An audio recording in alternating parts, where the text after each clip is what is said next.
Hey, everybody. Will you let us know if I or we all sound like horrible robots? Hi, it's me, Cat Dad. Do I sound like a robot? I mean, Batty is supposed to sound like a robot, so I guess that's kind of a feature, not a bug, but Yeah, not I like robotic. features. Thanks, Squeezy. Yay. Good. Sweet. All right. So we are here.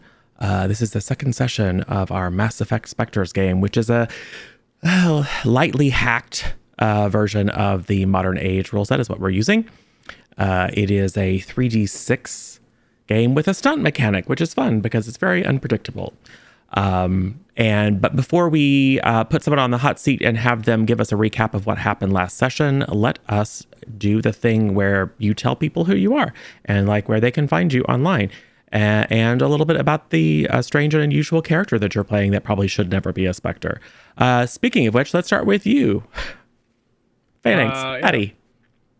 I'm the Backwin. You can find me on Twitch most weeknights, unless I'm here. Then you can find me here. And other than that, I have various things that need to be fixed for socials. And I'm playing Phalanx. He is a Geth soldier, which is arguably the best thing for a Spectre ever.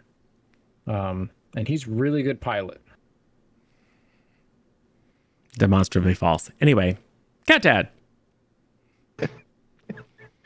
I'm Cat Daddy Boo. You can find me on Twitch, Instagram, Twitter, everywhere basically under that name. I am playing Zortan, the Elcor infiltrator. Super stealthy, nearly undetectable at all times. Yeah. SJ, the actual SJ professional on the team. Yeah.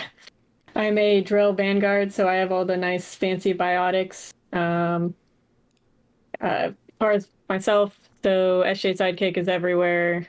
Instagram, Twitter, Twitch, it's always SJ_sidekick unless they don't allow an underscore. Perfect.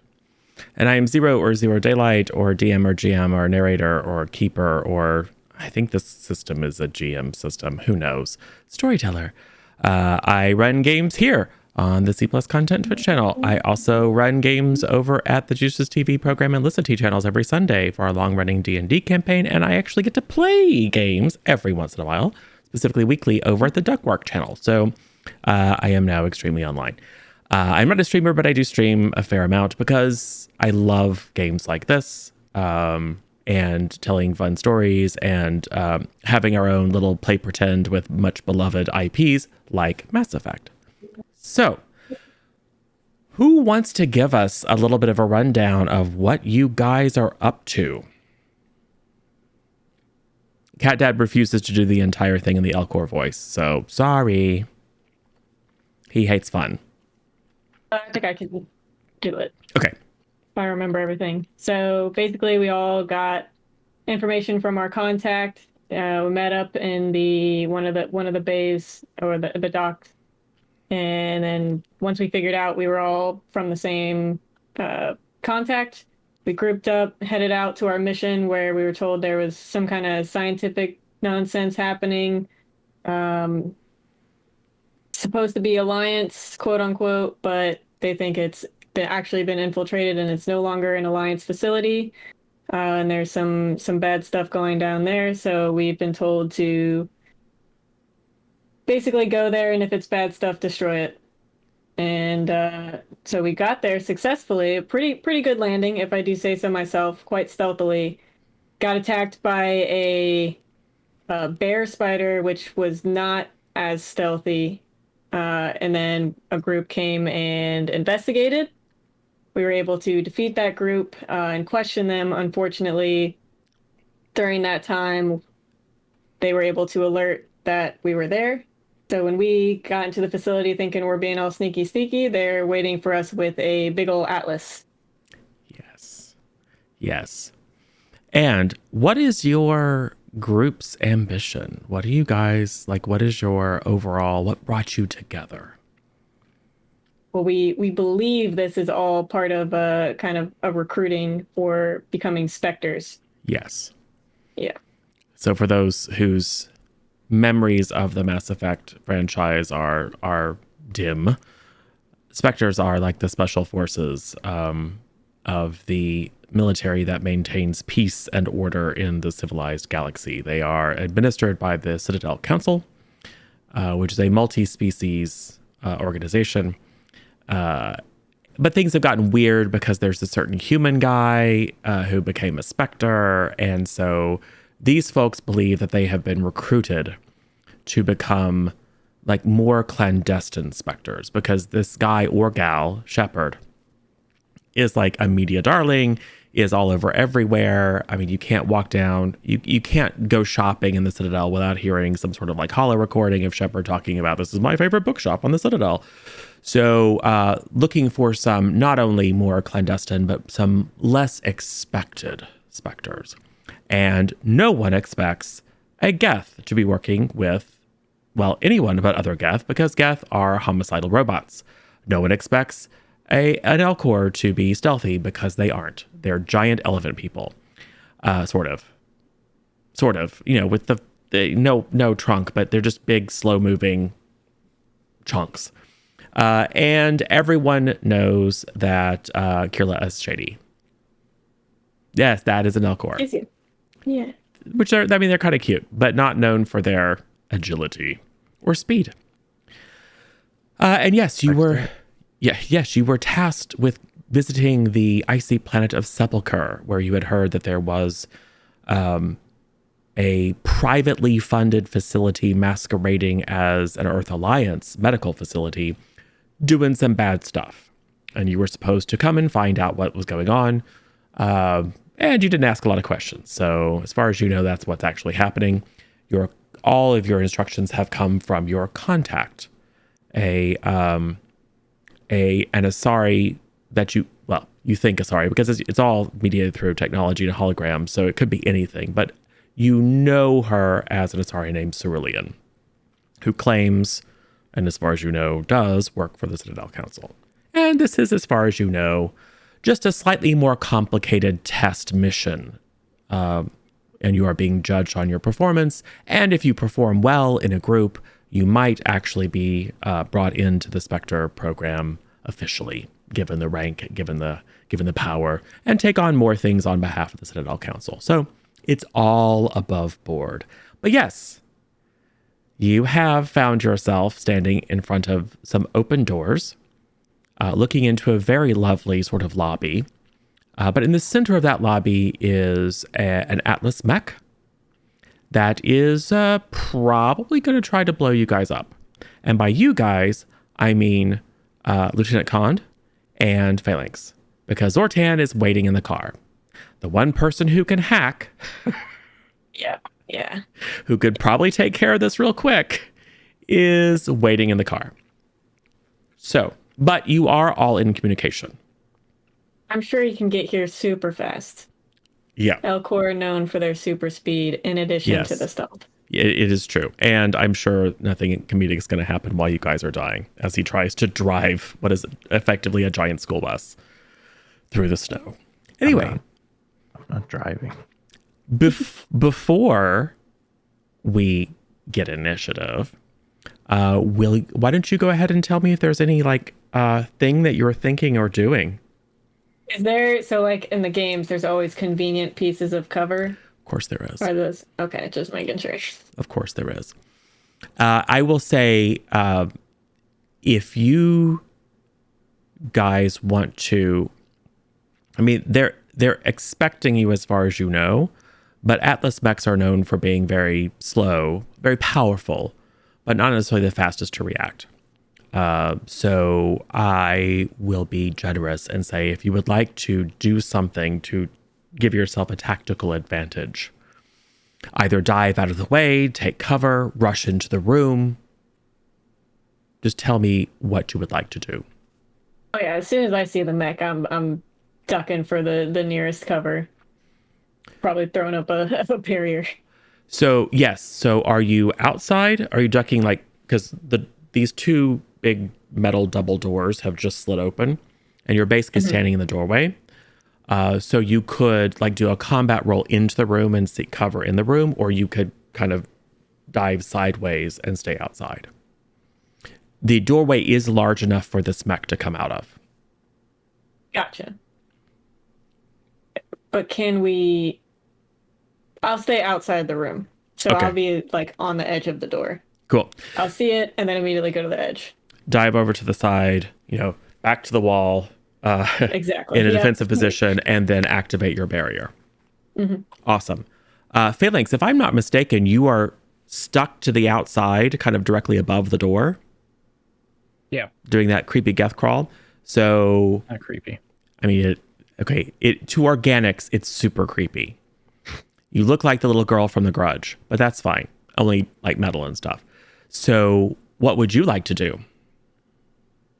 Probably get off the wall.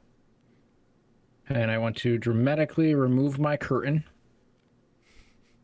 that I still had on. Yes. Shower And then curtain I with daisies. will copy whatever Lieutenant Khan just did, except for without the barrier. So I don't have that. Okay. But you can activate your shields. Yeah, I should probably do that. Yeah. No need to try to be stealthy and avoid, the energy signature of a shield at this point, because you're pretty sure the mech knows and whoever's piloting knows that you're there. Does anyone think to make a hasty communication to Zortan, who is probably listening to Hanar opera in the car? Or do we have open comms and he's listening, or is it like a deliberate? Actually, you have, if I remember correctly, full control of the CCTV. You have the feed going to the internal security in the compound looped, but you can absolutely see what's going on.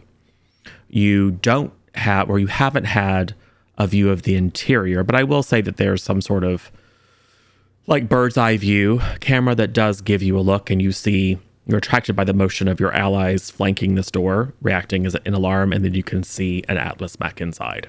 So you are now aware, and you can do a thing if you would like. So, can we back up a little bit? Sure. When we drove here, SJ was driving, right? Yes. Can I use some of that trip time to regain some power points? Because I've been dicking around a lot and I'm at 5. Yes, you may. You could spend conviction to regain a bunch, or Yeah, let's do that then. oh, okay. I feel like we're gonna need tech powers for Probably this fight, so. and I'm Probably so. at 5. So Yes. Conviction is a meta resource that you may use to power some superhuman things like not dying, or blasting your allies with Omnigel, or just recovering a lot of your power. Your tech powers are keyed off of intelligence. So you're going to roll 2d6 plus your int. And that is the number of points that you will regain. 10 plus 2. So I'm back to 15. 15's my cap. Cool. And I will take your conviction down to 4. So you it's tech time, and regain you center yourself or something. Or maybe it's the Hanar opera. It just brings you peace and refreshes your mind to control all of your tech powers.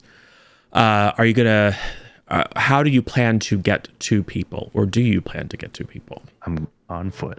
Okay, I'm so not gonna blast through a wall in the truck. Okay, so we can say you spend your conviction, refresh your tech powers, and then start heading in that direction. It's going to take a minute, but let's see exactly how long.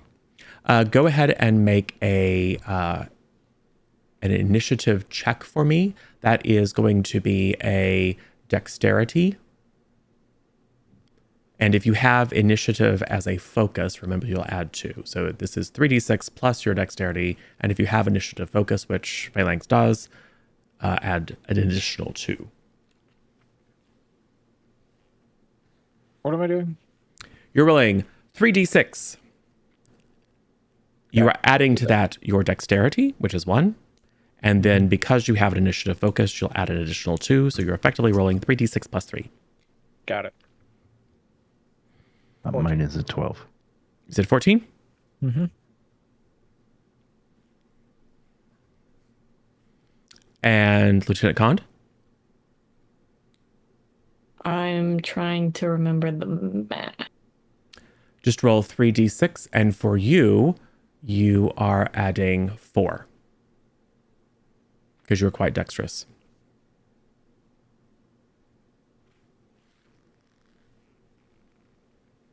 So 16. Ooh. That 4 is nice. Yes. Imagine if you had a focus and initiative. You would be going first all the time. And let's see what the poor mech gets. Oh, man. Okay. Well, okay. And not a I rolled 2 1s and a 2, but I didn't even get a stop point. And if you think that a massive mech has a negative dexterity, you are correct. So, Lieutenant Kond, you are up first. Sweet. Okay, I'm going to use my minor action.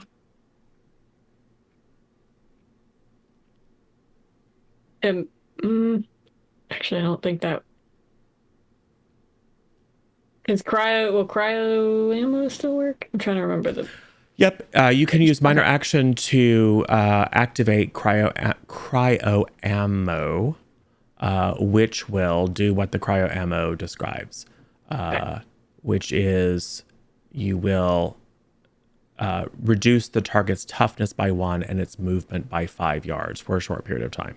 Yeah. Okay, I'll do cryo ammo because I want to buy us some time while our slower friend. Yes. Gets here.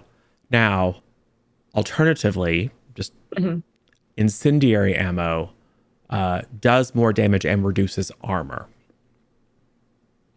Both of these would make it easier to do damage to. It's effectively going to reduce its ability to soak damage.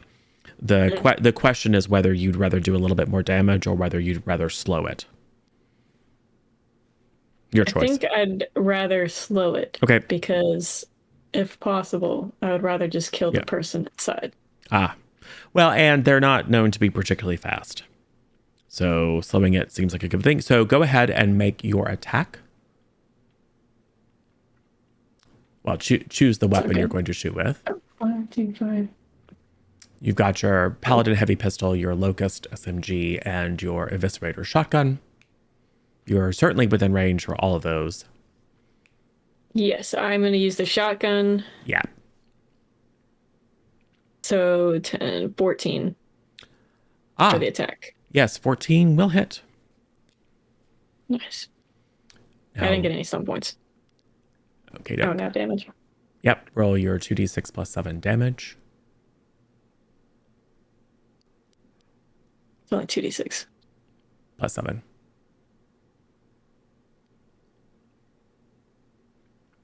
$14 again. All right. Ignoring 1 armor. And it's also cryo ammo, which reduces its toughness. So that's an additional... It's not really adding to, but... It does a little damage.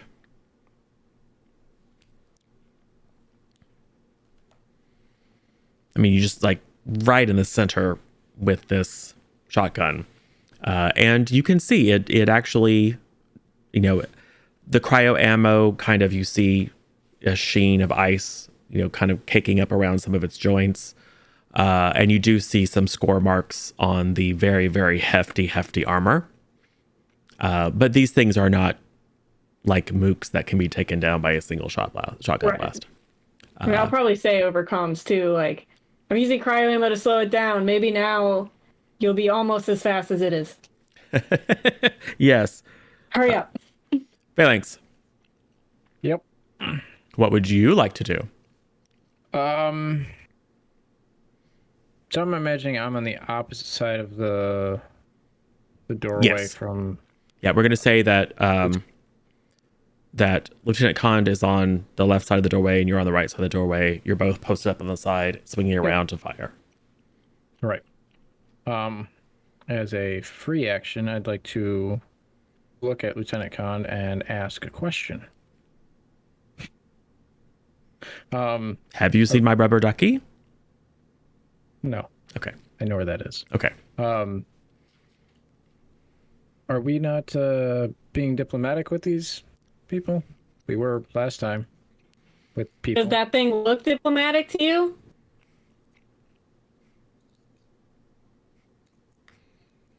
Shoot the mech. I just thought maybe we could appeal to the humans. I guess not. I know that their favorite comfort food is casserole. It's in my database. Empathetic casseroles. Oh, God. I want to use a concussive shot at the mech. That seems like a very good idea. Double check here. So go ahead and roll your power test, which for you is 3d6 plus 2. Your target number on this one is 9, so it's not impossible to fail, but it's very unlikely. 13. Yes. Spend your three power points. So you load a shot with an explosive payload and fire at a single target. So which weapon are you firing? The heavy pistol. Excellent. So you load a concussive shot into your heavy pistol. Go ahead and make an attack. If you do, you are going to do an additional 3d6 damage. Oh.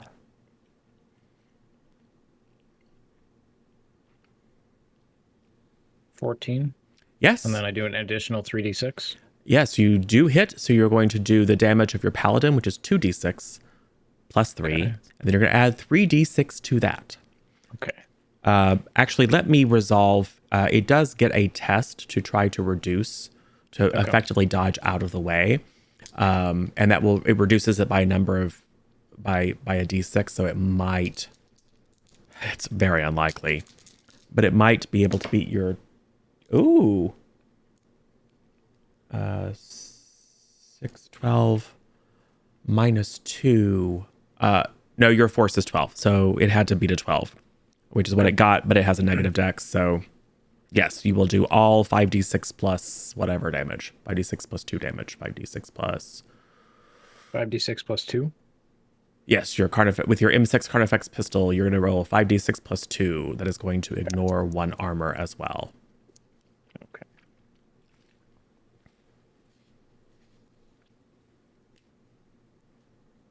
$11 damage total. Those are not good rolls. No, those were not good rolls. Okay. You did your best. Cool.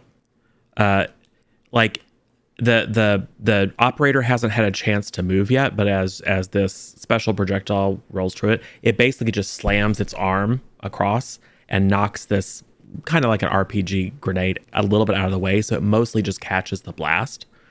You hear glass breaking and electronics sizzling, as mostly it's this atrium or lobby that takes a lot of the damage. All right, Zortan, what's your movement? I don't know.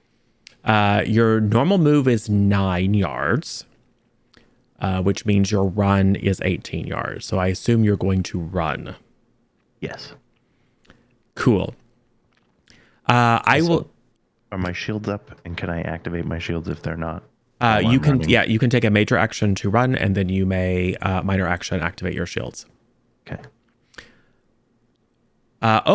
Speaking of which, Phalanx, so your concussive shot is a major action. You certainly could have used your minor action to activate your shields. It's recommended. Yeah, I guess I'll do that. Excellent. Yep.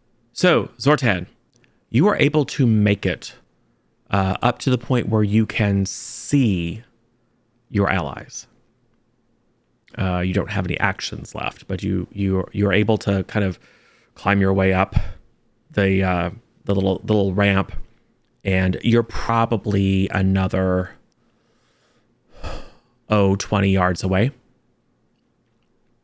But you at least have a view of the area, and you are also in the sights of the mech. However, I was going to ask if it had line of sight or not. Yes, but I think it has targets that are significantly closer. So I would like both of you to go ahead and give me a dexterity check.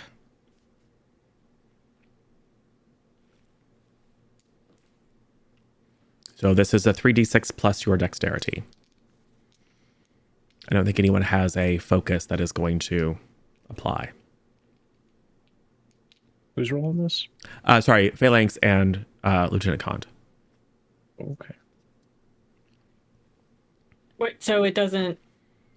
Oh, you're just saying specialty. You're not saying like dexterity itself. No, you add dexterity. So always roll plus an attribute. And then if you have a focus, that adds 2. I don't think anyone has a focus that would apply. So you're just adding dexterity to 3d6. 15. Ah, good. 12. Ah, not so good. So,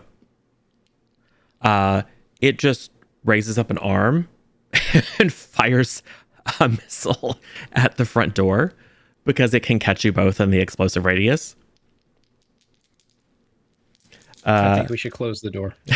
You probably should try. It's probably going to be super damaged after this explosion, though. So, Phalanx, you are going to take... Oh, not good rolls. That is 15 points of damage. Actually, that is a good roll. Okay, 15 points of damage. Now, Okay. let's figure... Oh, wait. I take it from my shield first. Yes. So, this is your first time collectively using shields. So the first thing you're going to do is you're going to reduce the damage by your shield, which is a 1d6. So go ahead and roll that. Yep. I got a 4. All right. So that takes it down to 11. Mhm. Now you're going to reduce it by your impact armor rating, which is a 4, which takes it down to a 7. And then you are going to reduce it by your toughness, which is 2. So if I do my math correctly, that means 5 points. Okay. Make it through all your stuff. Got it. All right. Because you are very dodgy, Lieutenant Kond, in multiple ways, you are able to remove one of those d6s of damage. And this is truly an atrocious roll. So that is going to be 6 points of damage. So same thing. Go ahead and roll your barrier. 1. Okay. Well, that was a 1. That was a 2. Is that it? So you activated your barrier, so you reduce that by a d6. Then -2 for your armor, and then -2 for your toughness, which if I'm not mistaken, just your toughness and armor are enough to... and armor. Yeah, enough to ablate it before it gets to you. Now, the number in parenthesis next to your shields is the number of times you can roll to reduce damage by your shield before you need to recharge. Gotcha. You will get one of those back if you go around without taking damage. And you can get 2 back if you actually take the minor action to hide and recharge. Yeah. So you don't need to change it. Just like make a tick on a piece of paper or whatever. Okay. So, and she didn't use her shield though, did she? She used her barrier. Barrier. Oh, that's right. Your barrier is just up. You will just have to spend a biotic point. So you spend your biotic point. You can't fail the test on this one. That's really only if there's a scenario. The only reason it has a test is if there's a scenario in which you have really strong negatives to activate your biotics, like if you're super exhausted or whatever. So your barrier comes up automatically. You spend 1 point, and then next round you're going to have to spend another point to keep it up. As long as you keep dumping biotic points into it, it will stay up. That is not an action to keep it going, which means next round you can activate your shields as well. Okay. At which point you'll be reducing incoming damage by 2d6. Gotcha. Okay. Well, talk through it as it happens. Yeah. Assuming that this thing doesn't get blown up in 2 rounds or doesn't blow you guys up. It is then going to ka-chunk, ka-chunk, ka-chunk. The like 4 yards out to the point where it can see you, and then it's going to rotate one of its big guns at evens odds. Evens. So it will rotate sideways, maybe getting a look to see who is badly injured and sees that you are completely fine. So it will rotate its big guns towards you, preparing to shred you with hot lead. All right. It is, in fact, your turn, Lieutenant Kond. Okay, I'll put my shields up. That's your minor action. All right, and then we'll do another. What? Oh my god. Oh my god. Okay, well, I got double ones and a 5. Oh, So I'm going to assume I miss. yes. That's a miss. And you But do it not, was doubles. but you do not generate stunt points on a fail. Dang it. Yeah. Rough. It is a very, you do one of those, as it comes out and it swings its arm towards you, you do a really impressive, like, sideways flip, and then hop down and fire, but it just scatters on it. Do I add, because I forgot to add this last time too, shotgun and accuracy? Those are already factored in. Okay, so never mind. Yeah. That's where the +4 comes from. Is your accuracy +2 for the shotgun focus. I also forgot to add the 4. Wait. Well, it doesn't matter because it would still be 1157 plus 4, so it would have been just an 11. Yep. Doesn't hit. Cool. All right. So minor action, activate shield, major action, fire. Phalanx. It kind of has its back to you now. Yeah. And if I was a tech character, I'd do something about that. But I'm not. I'm just the lonely pilot who makes coffee. Wow. Let's do switch to Incendiary Ammo for my minor action. Mm-hmm. And I will do I'll just shoot it with my assault rifle. Yep. Roll it up. 3d6 plus 6. 19. Oh, yeah. No doubt. So go ahead and do your 2d6 plus 6. And then you said incendiary, so add 2 more to that. So it's effectively 2d6 plus 8.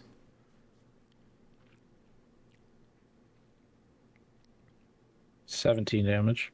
Ooh, dang.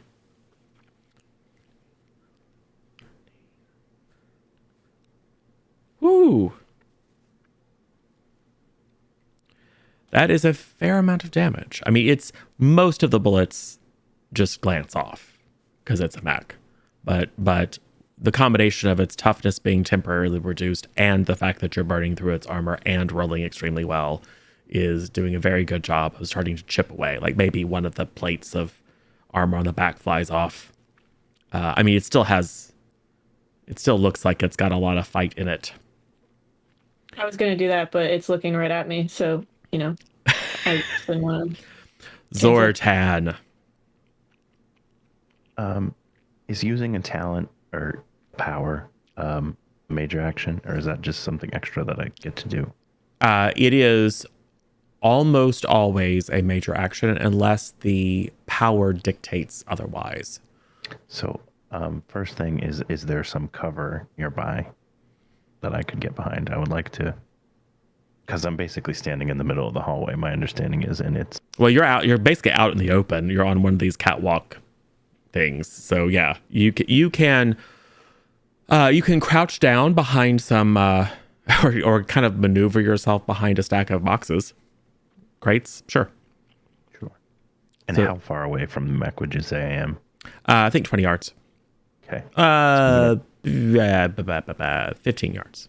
Because you're still, assuming you want to continue moving closer. Just a scooch. Okay. Not sure what to do for a minor action, but for a major action, I would like. That is your minor action. Oh, okay. Then I want to sabotage it. Okay. Go ahead and make that. I will note here that it's 3d6 plus 4, right? For your talent, for your activation? Yeah. Yes, your power test is 3d6 plus 4. The total was 12. Does that beat the target number on that power? No, it does not. Oh, no. Oopsie. You could spend another conviction point to re-roll it.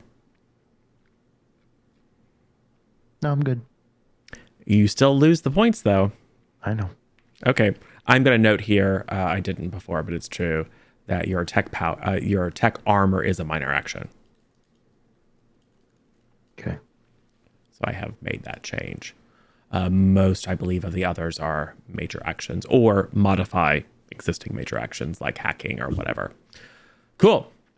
So you we get one of those, you hold out your Omni tool. Well, you don't even really hold out your Omni tool. You just look at it because you can't really lift up your arm so much. But your Omni tool does some fancy stuff, and then there's a little zap of electricity around it, but it doesn't seem to have actually interfered with it. That's unfortunate. All right. Well, it doesn't, it had a plan of action. So I think it's going to try to, pump the draw full of lead. Probably. I mean, that's what makes sense to me. Cool. Close the door. Explosion probably broke it to where we the can't door close now. it. All right. So that is going to be 18. Does that beat your defense? I am sure it does. An 18 is very high. All right. Where is my 14 is my defense? Yeah. Yeah. Oh my God. I didn't add the +4 to my power test. 12 was the number on the dice. So bad. It's not like you guys have played this for a million years, though. It's hard. So pause for a moment. He wanted me to die. You This passed. guy? You passed the power test. Yes. So it's so 3d6 plus 4, which means that you did. I was going to say you must have rolled really terribly. 14 is not a. There's a chance that you can fail. So yes, you do sabotage. So what I'd like to do, it says I can make it shut down, freeze, or act erratically. yes. Is one of the ways I could make this mech act erratically would have the canopy pop open Yes. to expose the operator. Okay. Yes. Then I'd like to do that. Cool. The canopy pops open, and the guy inside is like, rah, rah, and then fires it. Fires at God. But Couldn't Now- shut down his weapons, huh? now effectively unshielded. I thought you'd like the style points of being able to now attempt to pop him in the head, SJ. Yeah. Oh, I have a plan. If I survive, I also have a plan. You're at full health. I don't know what you're complaining about. That is 16 points of look at how damage, Pushy. Oh god. Okay. but no stunts. So you're effectively rolling 2d6, one for your barrier, one for your shield. Okay, 2, 6. Ooh. So 8. I got a 2. No, I got a 2 and a 6, not two Okay. sixes. Okay. So 8. Now your ballistic armor. It's 4. 12. And now your toughness. 14. Yes. So I take 2 points of damage? Yeah. Oh, that's not bad at all. I know, right? Well, are you you got complaining shields and barrier and Yeah, that's armor and fair. stuff. Yeah, shield and armor. Be sure to mark or remember a tick on your shields, though. Cool. It's like Mass Effect. You can stand toe to toe for a thing for a little bit, but then if your shields go down, I'm also running at it. So I mark off a biotic point every time I take a hit, and then every round Nope. I play. just for your shields, it's every time you roll the die. And for Okay. your but for your barrier, you're just maintaining your biotic powers, which costs 1 point per round. So as long as Gotcha. before the end of this turn, before the end of your turn, as long as you then spend that biotic point, it will last again until the end of your next turn. Got it. Cool. All right. So you have withstood, and I mean, there's a lot of acrobatics. You're parkouring off the walls and doing cartwheels, etc. So you're only actually getting pegged by a few of the bullets, but they do tear through your barrier and your shields and lodge in your armor. So it's feeling like it's maybe not a good idea to let it continue firing at you. Phalanx. That's right. The con. It's you. Okay, cool. Am I able to use a biotic pull on the guy? I don't see why not. It is he is strapped in. So but it doesn't mean that you can't do it. I just will reflect that as a penalty on your activation. So I'll say that counts as a -2 on your power test roll. Am I within range to charge? Yeah. I mean, you can charge short range if you want to.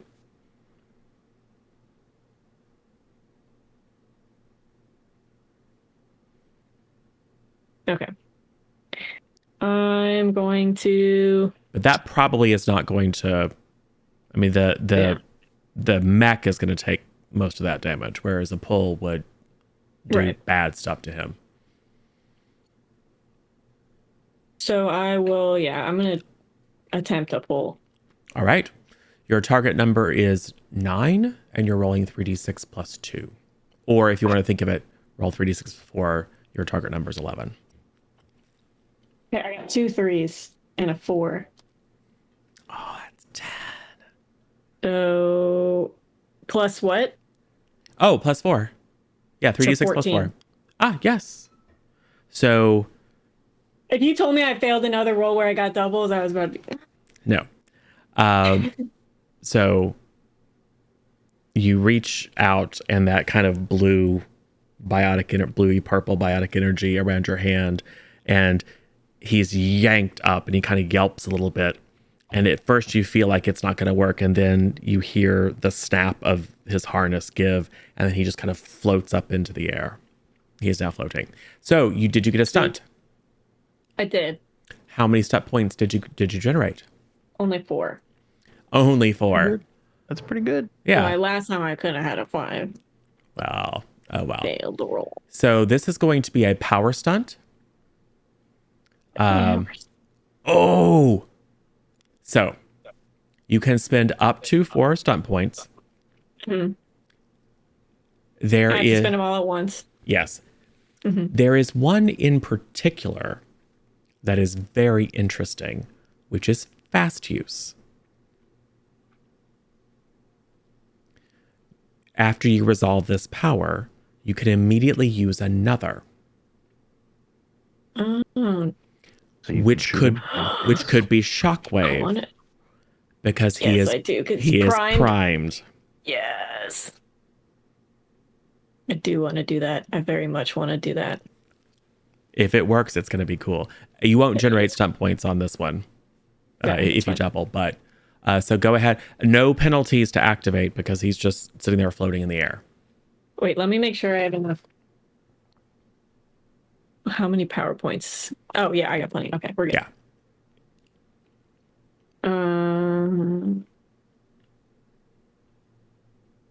5, 4, 5. You're aiming for a 12. 2, 4, 5, 2. Ooh, that's only 11. But do I get plus something? Yeah, plus it's always plus 4. It's plus 4. Your power test is always 3d6 plus 4. Oh, perfect. Well, I definitely made it. Yeah. I already forgot. Yes. What it was. And if you're curious, I got it. Your power test is your Constitution 2 plus your Biotics 10. Oh, okay. Especially, so that's how it gets to be the plus 4. Okay. Yeah. I gotcha. So I'm not saying roll Constitution and then add your Biotics. It's already just figured in, but your Constitution is what drives your biotic powers, and you obviously have a focus in it because you're talented biotically.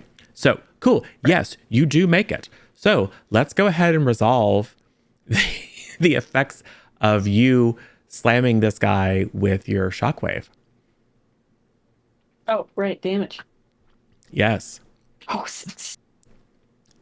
It's 2d6 plus 1. I'm going to say that he can't make a dexterity check against it because his movement is 0 and he's floating in the air.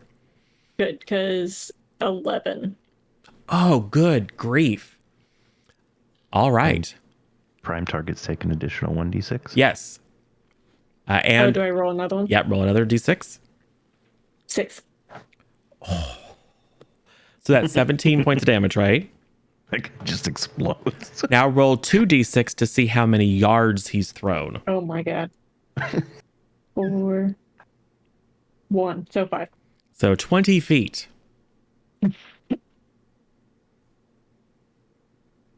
Sorry, 20 Does he yards. take more damage from the impact of This poor slamming guy. into the ground? This poor guy. It He's gets in fine. it. He's fine. No, Get away he's from my mech. he is not super awesome. That is going to be so that's impact rating, so that's going to reduce that. He is not dead, but he is badly messed up, and he's now 20 yards away from his Atlas, and the Atlas just sits there. Actually, as soon as he leaves, it kind of goes, kind of, bends down on its haunches a little bit since there's no one to actively manipulate it. That was a good round. A good, nice little biotic combo. Phalanx, what do you do? I mean, from your perspective, I know I said shoot the mech. Now don't shoot the mech. yeah, from your perspective, you saw the hatch These pop orders are open, very complicated. and then the dude float up in the air, kind of kicking, no, and then just this blast of biotic energy, which probably you very cinematically dodge because Cand had to kind of throw the lines of detonations in your direction, so you dodge out of the way or leap up under the wall, and then that guy goes, ee, splat. Yeah, I missed last round because I was building up to that. Okay, So I wanted to be more dramatic. Just you wanted to lull him into a false sense of security. Yeah. Awesome. Right. So I went the entire round without taking damage. Does my shield go back up? Yep, you'll get one tick back. Okay. Double check that. Yep. I'm gonna crawl in the back of the mech. Okay. That's a minor action. Yeah, and can I see the guy or no? Yeah. From where I am. Yeah. Okay. I'm just gonna shoot him with my heavy pistol. Yeah. You probably should. He is prone, but you also have a height advantage, so I'm just going to cancel those out. Okay.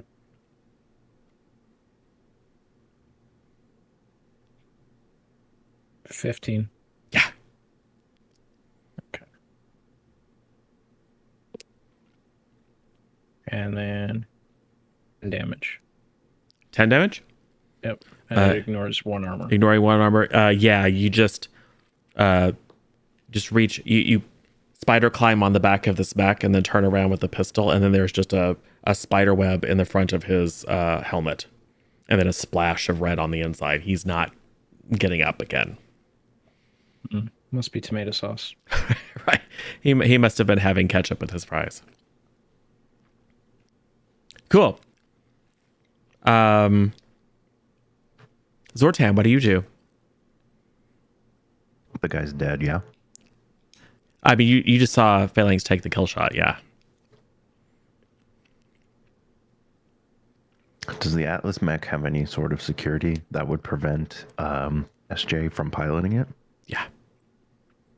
So can I use my bypass ability to see if I can hack the mech so that SJ could pilot it? Sure. 2 PP. SJ, do you want to pilot it? Yeah, very much so. Okay. I believe she Target has number dibs. is 9. Yes. 15. Yep, you activate it. So You bypass one physical computer-controlled sensor or countermeasure you can see or touch. You can see it. The affected device reacts to you as if you were unauthorized or otherwise unremarkable. Well, fine, then I'll pilot it. You can theoretically do it remotely. I'll probably impose some penalties just because it's... I was going to say, the GM has the ability here to increase the target number for more sophisticated devices. What you're trying to do is just basically the only thing that you're trying to bypass is the authorized user thing.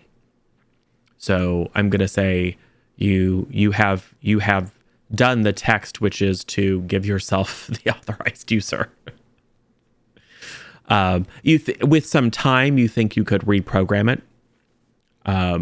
But for now, you can effectively RC this thing. Cool. Meaning you can, and Lieutenant Khan can certainly get in it. Lieutenant Khan will be getting in it. Also, Zortana, if you could save that CCTV footage of that stick move I just pulled off, I think Cerulean would love to see that. So if you could send that to me, it'd be great. All right.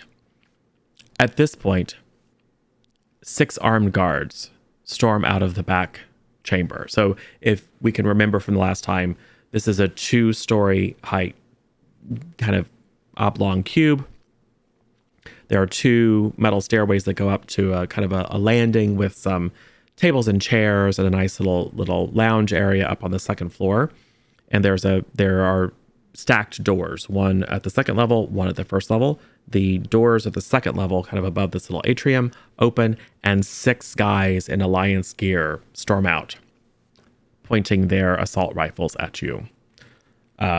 They are all going to fire at... They've just seen you get into the mech.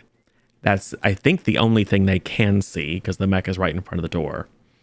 So they are all going to fire at the mech. Oh, whoa, I just got this. Well.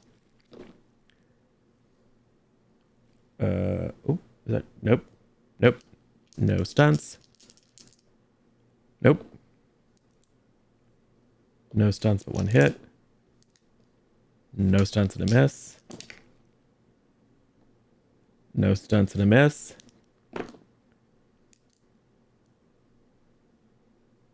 Hit.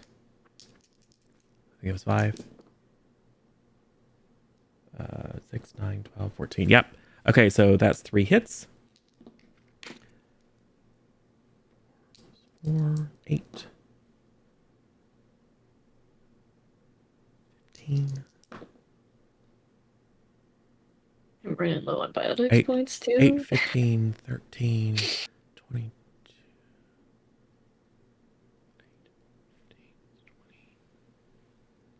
3. So 13 is 36 points of damage. Now, however, you are going to reduce that by more than 36. Because that's 3 separate attacks, and its armor and toughness apply 3 times. Mm-hmm. Okay. And it has a stupid amount of toughness, even with the point of with the reduction in toughness. Oh no, you have reduced its armor by 1 and its toughness by 1. So you are going to take a total of, if I remember my rolls correctly, 3 points of damage, which I will mark on the thing. Okay. So they just spray this thing with bullets. And you see, spiderweb cracks in the canopy. It just sounds like a hailstorm on the inside. But most of the damage is just cosmetic. Not cool, not cool. So... Is it my turn? It is, in fact, your turn. Now, the challenge is you are not in control of this mech. Aw, that's lame. I'm going to realize that and be like, wait a sec. Why can't I shoot? You're trying to move it. As soon as you touch the gears, you see unauthorized user. This device is currently in use. Please come back later. Not cool. Is So there, I'm just the shield. is there some sort of an emergency system that would let you open the canopy in case of a system failure so that you could pop the canopy open and shoot some people? You could certainly pop the canopy open and shoot some people, but you don't have the action economy to then pop it back closed. I mean, what's the point of being in this cool fancy mech if I can't even use it? I will say that these guys are, they appear to, guys and ladies, appear to be of roughly the same ilk as the 3 that you have dealt with previously. You suspect that if Zortan is able to activate the mech's weapons, you may not have to worry about it. But it's entirely up to Lieutenant Khan. Oh, I'm just gonna, well, because I don't think I can do anything if I'm just chilling in the mech, unless I can use something through it, but I don't think I can. You could use biotics. I can use biotics? I only have 5 biotic points. You could throw another shockwave or do a lift. Lift, you say? Oh, I don't know if you saw my shirt. But Oh, that's awesome. Do you even lift? let's do. I don't have lift. I have pull. Pull, but I think that's only one person. Yes. So maybe I'll just do shockwave. Yeah. Pull can be upgraded to do multiple, but We'll stick to shockwave. It looked cool last time. yes. Go ahead and roll your activation, 3d6 plus 4.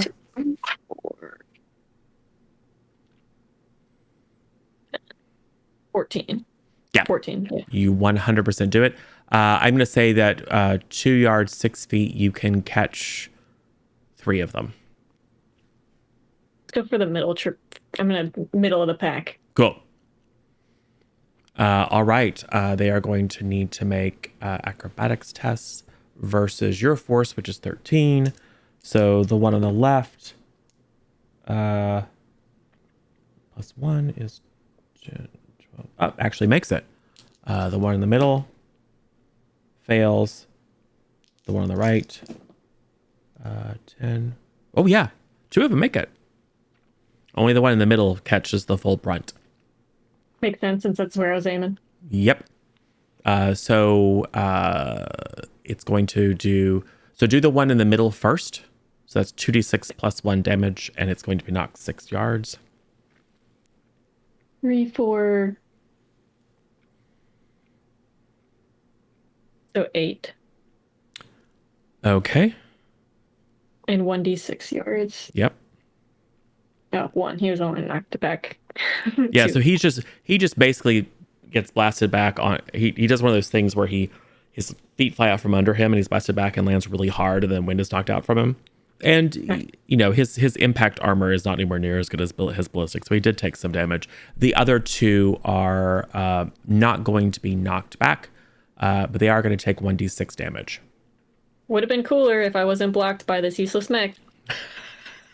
You're the one that got in it. I got in expecting I could use it. Yeah. It's not my fault you climbed in it. Look, I saw Shepard once on a highlight reel get into a mech, and he had no problems. Or she. Or she. It was hard to tell. Grainy footage.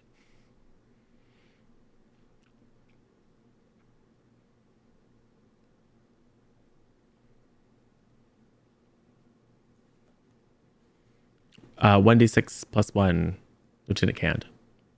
Oh, I got a 1, so it's the 2. 2. Okay, well, they are buffeted, but their their impact armor soaks it. Plus their toughness. So not great roll on that one. They're holding their ears. I mean, obviously it had an effect on them, but they aren't technically harmed. Cool. Phalanx.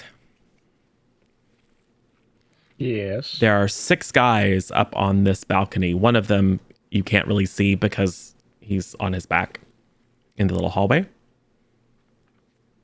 I mean, I'm going to say you can cheat around and look, and you can see 6 guys arrayed of this balcony, all pointing their rifles down at the mech. Well, technically 5. So what do you do? I'm still in the back of the mech. Oh, So that's true. So you can just peek over the top and see. I don't know that I want to do that. Or you don't have to. Oh, it's an incidental, meaning you don't have to use an action to Right, just yeah. like get a sense of where things are. I would like to use my communicator and ask, why are you not shooting them with your new mech, your new toy? Apparently I can't. So it says I'm unauthorized. Zortan. Did all the work to get Weird. the guy out. Only the Don't even pilot use 'em. was in there. Or part of them. Well, excuse me for throwing him 20 yards away. Do we need his head for that? I think his Omni. Or we could just kill the guys in front of us. I'm not going 20 yards to go get his body. Fair enough. I could remote I control. mean, I'm not the going mech anywhere 20 right yards now. for you to go get I'm his stuck body. inside a useless mech. So I mean, so Cat Dad, via your Omni tool and your HUD, because you're in combat mode, you see the targeting reticules on all the dudes. So you have a choice of firing a single, basically RPG, anti-personnel missiles, or just letting loose with effectively a Gatling gun. So you have many tactical options. It's my turn now, It's right? not your turn though. It's still Yeah, Phalanx's it's my turn. turn. It's about your turn. But Phalanx is assessing the situation. Phalanx is Yes. stalling. I don't do any of that. I'm gonna use a frag grenade. Cool. All right. Frag grenade. 15 yards of the target. That'll reach, right? Oh, yeah, it will. It will also reach the mech. 15 yards is a lot, but Cand is protected and you are behind it, so you don't have to worry about All it. right, yeah, we're fine. Yeah. Maybe. So go ahead and make your power test. I mean, you'll probably make it, but there's a chance mathematically for if you roll all ones, you could I fail. got a 12. Cool. I don't care if you even break this stupid thing now. All right. Roll your 3d6.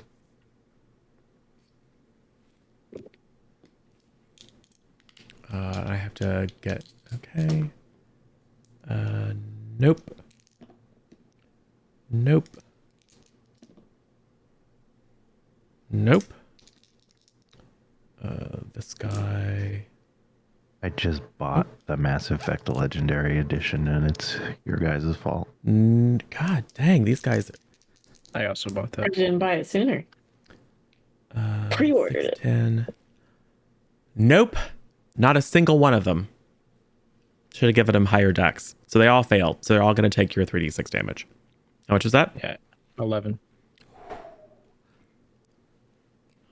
Because I'm the stealthy Gelth. I was learning all the stealth watching Zortan. Yeah, you lob a concussive shot just right up so that it does an air burst right in the middle of them. So we get a close up of the guy who's laying on his back trying to catch his breath because he got knocked down by the shockwave, and he looks up just in time to see this thing explode in his face and just kill him. The others are badly blasted. But they appear to be alive. But that was a very powerful hit. And then you duck behind. Can you see just this massive fireball explosion blow up in your face? A little close, a little danger close there, buddy. Yeah. You But have canopy, you're fine. yeah, but For now. but the mech has the toughness to resist that, even though it's armor and even though it's been reduced by your attacks, it just shrugs it off. It's now super scorched. There's all like the black trace marks across the front of it, but it takes no further damage. You do see like a thermal alert. Yeah. I get it. And Zortan sees effectively a fire alarm.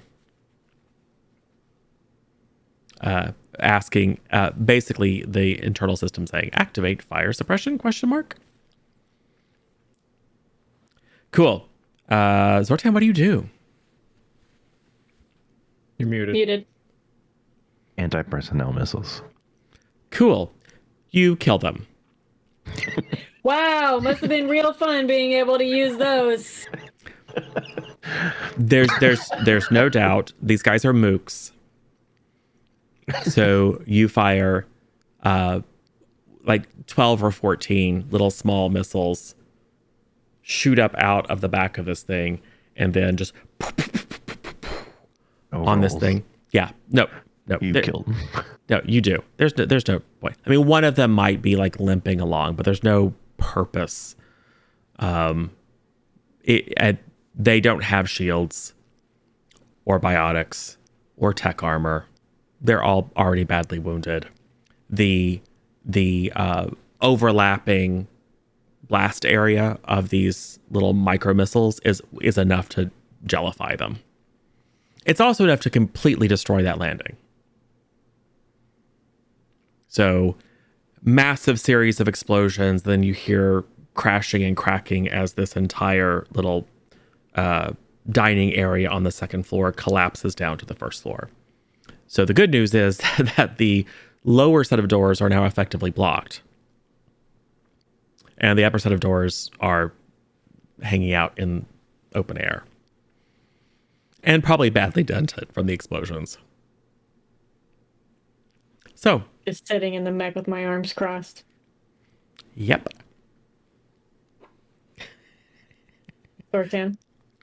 What do you guys do? We are out of initiative Congratulate order. Lieutenant Khan on her missile attack. Are we out of combat? Yeah. Okay. What magic must I do to authorize Lieutenant Khan to use the mech? I don't even want it anymore. All right, fine. Just open the stupid canopy. You could make an intelligence cryptography or intelligence security test. What about permanently disabling it? You could make an intelligence cryptography or intelligence security. All right. Or you could attempt to sabotage it again. Your choice. But you already have authorized user status, so you can effectively just power it down and then pull out the battery pack. Or the fusion unit or whatever. Canopy, power it down. Okay, so you remotely open the canopy and then power it down. And then as we wait for you to slowly stomp up there, you can pull out the little fusion pack that gives it power. So it can't be used against you. Although... I popped out. Yes. You pop out. What do you guys do? What's near us? Because I don't know if that guy was lying or not about there being that guard station there. I don't know if that's actually there or not. There is, in fact, a guard station to your right. Sorry, left. Okay. So if you're looking in this now completely wrecked little greeting area, there was a glassed-in area to your left. The glass has now shattered. And it does look to be, you can mantle over the counter and see that it was a security station. It is possible that the person piloting the mech was, in fact, the security officer, because there's no one in there. Gotcha. Or that's where I'm headed. Might have been one of the 6 people. Yeah. In a huff. Annoyed. All right. What would you guys like to do? I will say no one appears to. I mean, you're probably keeping your eyes on the doors, expecting another wave of guards, but after a minute or so, no one comes. Yeah. And I assume he still has CCTV access? Yes, to the exterior. Okay. Oh, to the exterior. Okay. Yeah. That was what the guy that you left out to die to spider bears had access to. I'm gonna look in the security station and see if I can find any intelligence or anything as to what's going on. Yes, that is exactly what just happened. Went full on Gundam. All right, go ahead and give me an intelligence computers. or security. In which you don't have either of those, so it's just going to be a straight intelligence roll. So I just roll 2d3. 3d6. One. And then add your intelligence, which is 2. Okay, 1, 5, 6.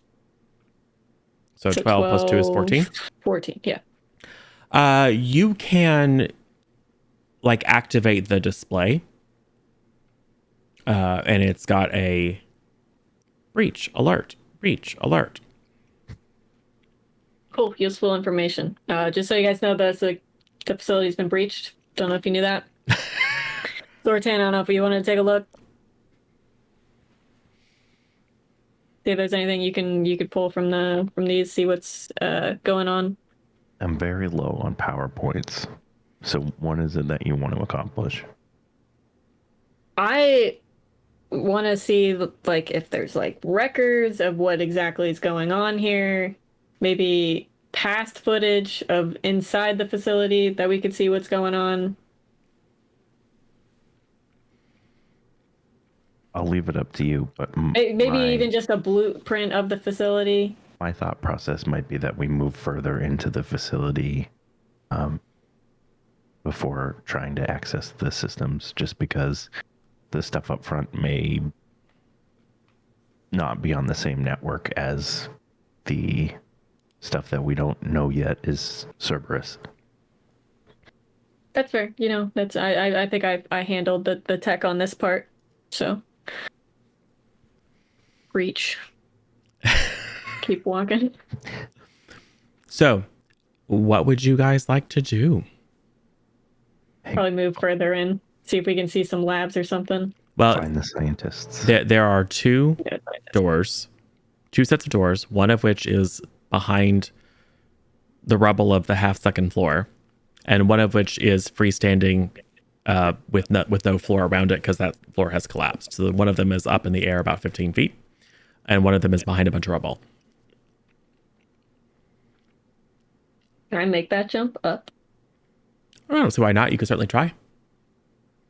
I assume Phalanx can climb up the wall. I can carry somebody up there. Somebody that's not now. I can go back to the car. So I can go back to the car and read a magazine because I'm done. You're welcome.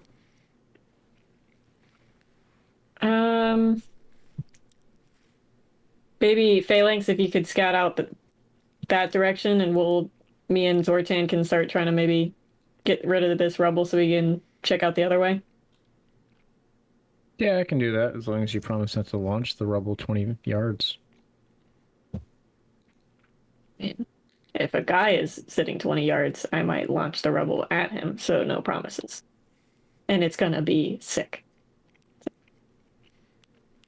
I don't think moving that should make anybody sick. God.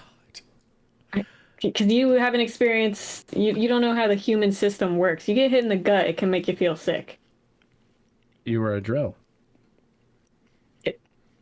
Yes. But these guys are humans. As far as you know, they all have helmets on. I mean, they're supposedly Alliance. Yeah. So I would assume they're one would assume human. they're humans. All right. Look, man, just every time with you, just go. All right. So Phalanx will handle you first. I would like you to make a strength might check to pry the doors open. What is that? 3d6 plus your strength, which is 3 plus, and because you have the might focus, you'll get to add 2, so it's effectively 3d6 plus 5. Oh my. I got 19 Oh double God! 4s. Wow. Oh, how many step points did you generate then? 6. Wow. What a perfect time for stunt points Yeah. in the store. So this is going to be, what is this going to be? It is potentially, it's not investigation. It could be infiltration? No. Exploration? I mean, it could, you could do it with a flourish and impress everyone. There aren't a lot of like super mechanical stunts because this is not a combat situation, nor is it social. It's just a feat of strength. So how about we say that you crawl up and then just drive both of your Geth hands into each door and then just fling them. And everyone is kind of like, wow, I had no idea Geth are that dangerous and extremely powerful. But yes, with no difficulty whatsoever, you rip the doors out of their casings and have full access to the hallway beyond. Okay. Yep, I definitely impressed them. I'm sure they are very impressed. I mean, you should They will be. now let me pilot everything. Damn. It is You canon could have pulled off the canopy. that Lieutenant Khan and Zortan are impressed / concerned. I think they're always Yeah. concerned, That's true. judging by the time that I've met them. Yes, but what you do is you crawl in, and it is a think of it as like a barracks. So there is a weapons locker to your left that is open.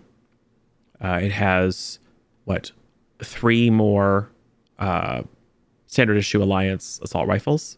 The rest of them are now in smoking bits and pieces from the anti-personnel attack. And there's, various and sundry other stuff. There is up here, however, a medical station for like quick triage. And then as you move back, this hallway connects into another one of these kind of prefab units, and it is a barracks unit. So basically bunk beds and stuff. I have no idea what those are. Lots of pictures of small organic creatures tacked up to the wall, betraying some level of sentimentality. I mean, I think you're aware that organics multiply in a really disgusting way. Yeah, they like other organics. It's weird. I don't get it. When a daddy organic and a mommy organic like each other a lot, they make a bunch of additional organics that infest the galaxy. Then you must remove them. Yeah, that's basically. Yeah, but it appears. Yes, but it appears to be empty. I will say that the barracks sleeping somewhere. Well, the barracks looks like it would house 12. But you don't have any intel as to whether they would be all occupied. And there's a little kind of rec area towards the front where the hallway is, and you can see that like there are some playing cards and like poker chips and like a video game console that are like hastily strewn across the series of tables. So it's relatively easy to tell that they were basically on break. Is there any, you said there's a med area, a med station? Yeah, there's a wall unit. Is there any Omnigel in it? Yeah. I was about to say, don't you need take that? Yep. Omnigel versus Metagel? So you would like to activate the medical unit, and you can use Omnigel just like an organic could. Maybe not just it's Metagel. Omnigel is for like machines. Oh, that's right. Omnigel. I'm a machine. Okay, fine. But yes, there not the medical station, but in the locker, there are a few units of Omnigel. Would you like to use them? Yeah, I'd like to drink them. That's what you do them, right? Pour them on yourself or whatever. Who knows? Who knows how that stuff works? Anymore. I can't be doing that kind of stuff in the public. Great. Let's say I'll tell you how many units of Omnigel there are. Okay. There are 2 units of Omnigel. So you may use 1 or 2. Each one is going to get you a d6 of health points back. I will use both of them. Cool. Roll 2d6. Great. Got a 5. Total? Yeah. All righty. Well, that's better than you were. And you guys can absolutely take a breather. I don't breathe. Well, you know what I'm saying. You can all take a quick kind of get your systems back in order, do a quick diagnostic, and initiate some more self-repair subroutines for you. The other two can take a quick breather to recover both power points and health. None of you took any significant wounds. 1 biotic point, so. Yep. Everyone can roll an additional 2d6.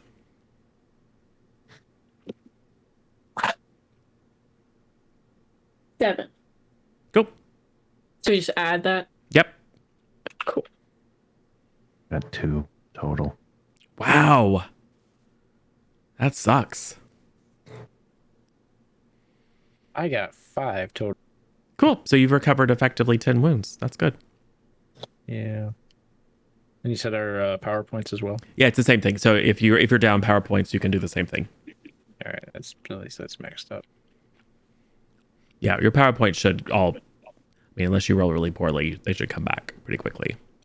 Really poorly, you mean like 2-1? Yeah. Yeah. Unless you were like Cat Dad. But health is, you need like Metagel. Nope. Oh. Yep. Because it's not like you're taking wounds. It's effectively like stress. I mean, if you get shot real bad through all your armor, like if you're not wearing armor or whatever, that's a kind of a different situation where it takes Metagel and lots of resting. Gotcha. But in this case, it's mostly just the stress of having your barrier and armor take the brunt. So it's bruises and a few little cosmetic wounds. All right, well, I'm just going to make myself full health since I was down 2, and even if I roll 2 ones. Yes. So you're fine. You take a little bit of time. And your your red health bar just goes up really, really fast. Like it shouldn't happen that way, but it does. You take a little breather, crouch behind some cover, and then suddenly all of your health resumes. So, after I did my diagnostic, I reemerged from the barracks back through the doorway that's high up in the air. Yep. So I see them both effectively kind of napping when they told me they were going to remove rubble. Yep.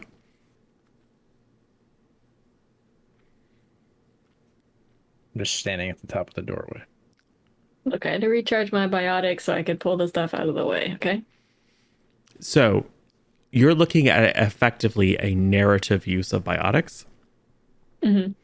So in this case, you can just kind of do it, right? It's the one deviation from. It's still a very good idea to recharge, but kind of like with Zortan's stealth field in a social scenario, that is effectively an asset that you can call on, and is unless people are making a test against it, unless there's a strong consequence of failure, then you can just use it.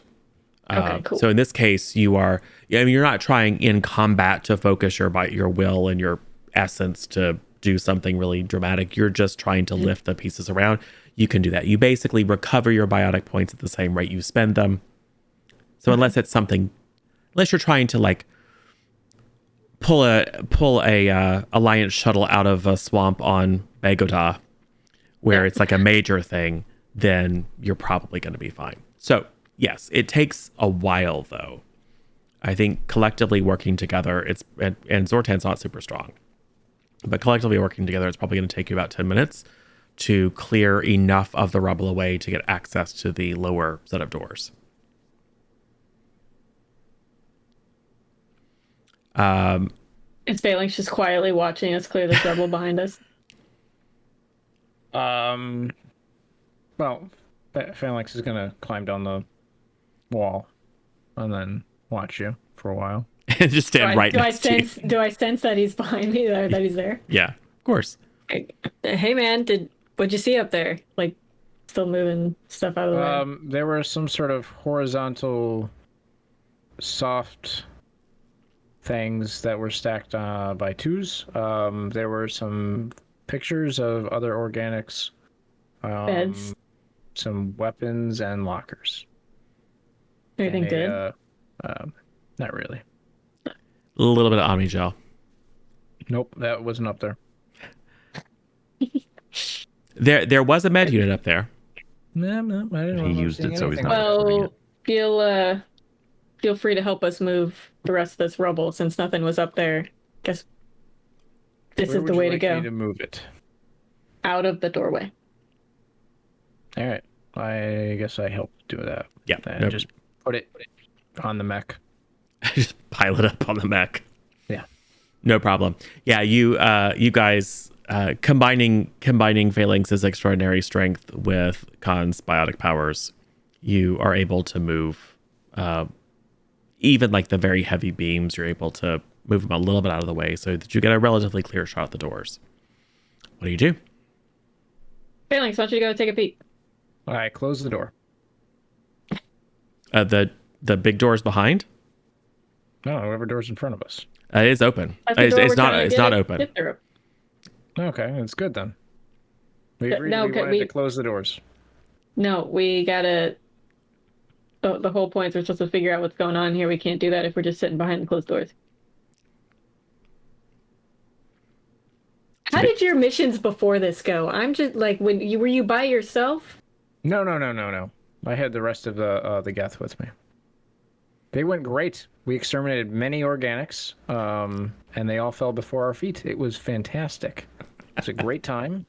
I kind of wish you guys were there, but you know. Wow. I am just like giving glances at Zortan, like, oh my god. Would you like me to invite some other Geth here? We can While they're clear this talking. whole place. I'm just gonna slowly About that. move my hands over to the door panel.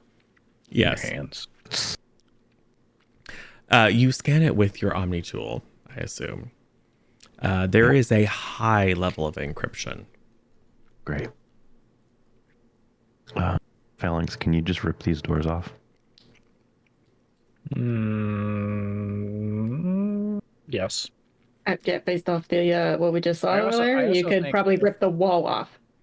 I also think that the mech could do that. Just saying. I mean, we got a I'm gonna have mech to put the right battery- here. I would say And- that the mech named doesn't. Phalanx. The mech doesn't really have the necessary. Like it could probably over time batter them, but it doesn't have like it can't pierce through the reinforced steel like your little weird triple finger thing can. Called a hand. Well, I don't know, a Geth appendage.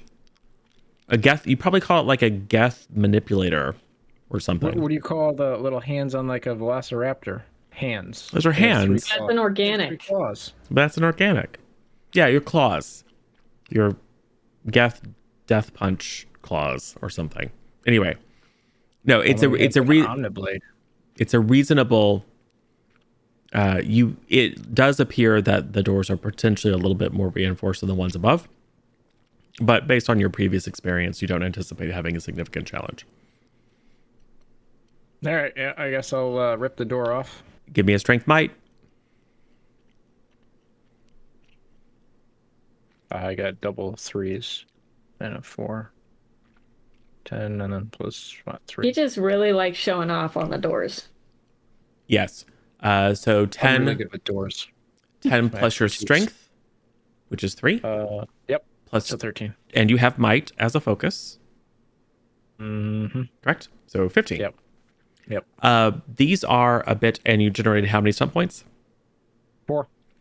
4. Well, why don't we go ahead? Actually, this one's a little bit different. There might be an opportunity to do something that is more interesting with your stunt points.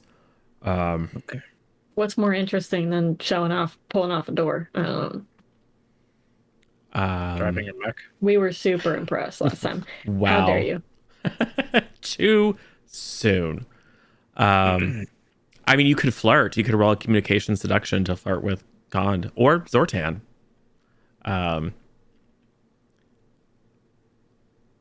I don't. Yeah, sure. I'll flirt with Zortan.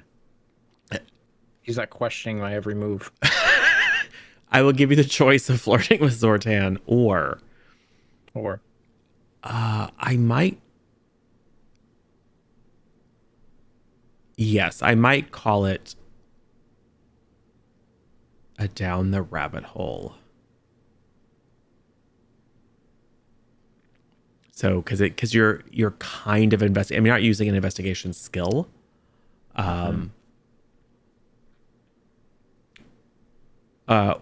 Yeah, I'm trying to think of it. Looking at the other ones, it doesn't make a lot of sense other than unless you can certainly use this as a way of flexing and flirting with Zortan if you would like. Otherwise, I think you might just uncover a little bit of additional information.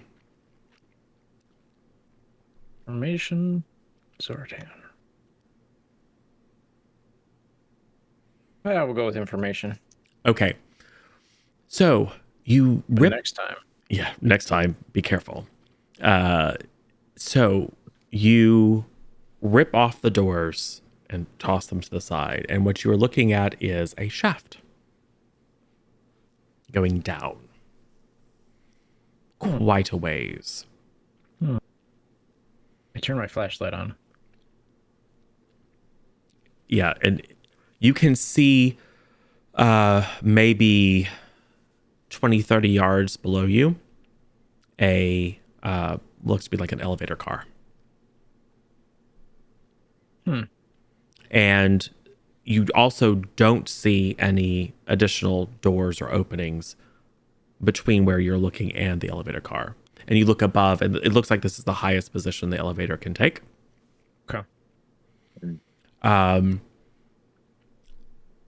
The additional reveal is that as you toss these doors off to the side, maybe Kond or Zortan gets a look at them. The inside is painted with an insignia, but more specifically, the inside has had an insignia removed and another insignia painted on top of it freshly.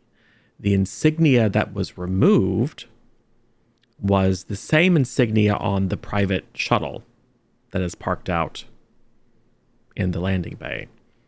The fresh paint on top is the Alliance insignia.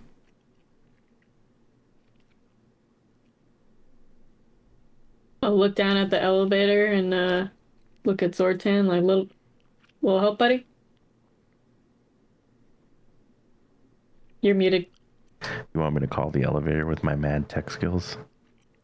I mean, I don't know how mad they are. Couldn't give me control of an Atlas mech, but I had control of the Atlas mech. wow, selfish tech powers. So I guess would that be a bypass? Yeah. Bypass, or you could just hack it. Yeah, let me just hack it then. All right. That is going to be an intelligence security.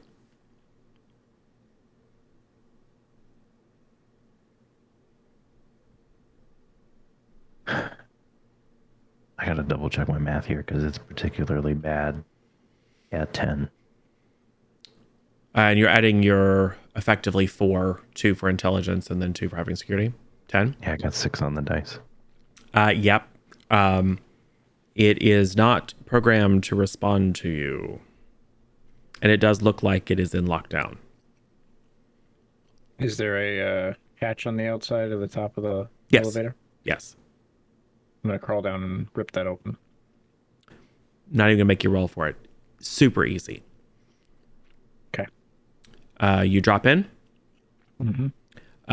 And you see basically just elevator walls around you, and then in one face is a set of doors that likewise looks like someone took a good amount of effort to scrub an unfamiliar insignia off and then paint over it with the Alliance insignia. Buttons don't work in here? You can certainly press them, but I will press them up or... Nope. Hmm. You could, in theory, attempt to bypass or otherwise unlock it. It's not your great strength, but it doesn't mean that you can't make the roll. I will try that. All right. It's going to be intelligence security, which for you is just roll 3d6 and add nothing. I got double 4s again. Ooh. Assimilate with the elevator. But what was your total? 13. Nope. does not succeed.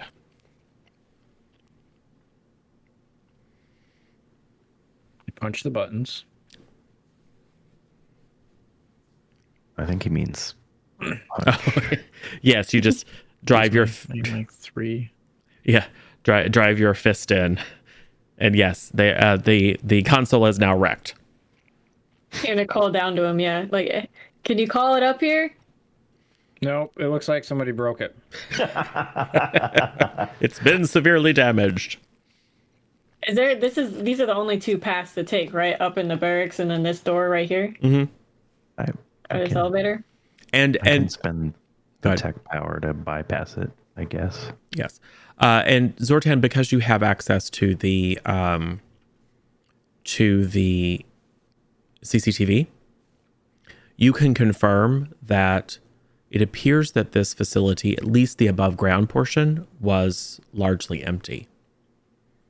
And now that you know what to look for, you can confirm that a significant, like, there were other areas where iconography has been painted over, but it looks like perhaps this was a skeleton crew, or at least the above ground portion was not being actively used.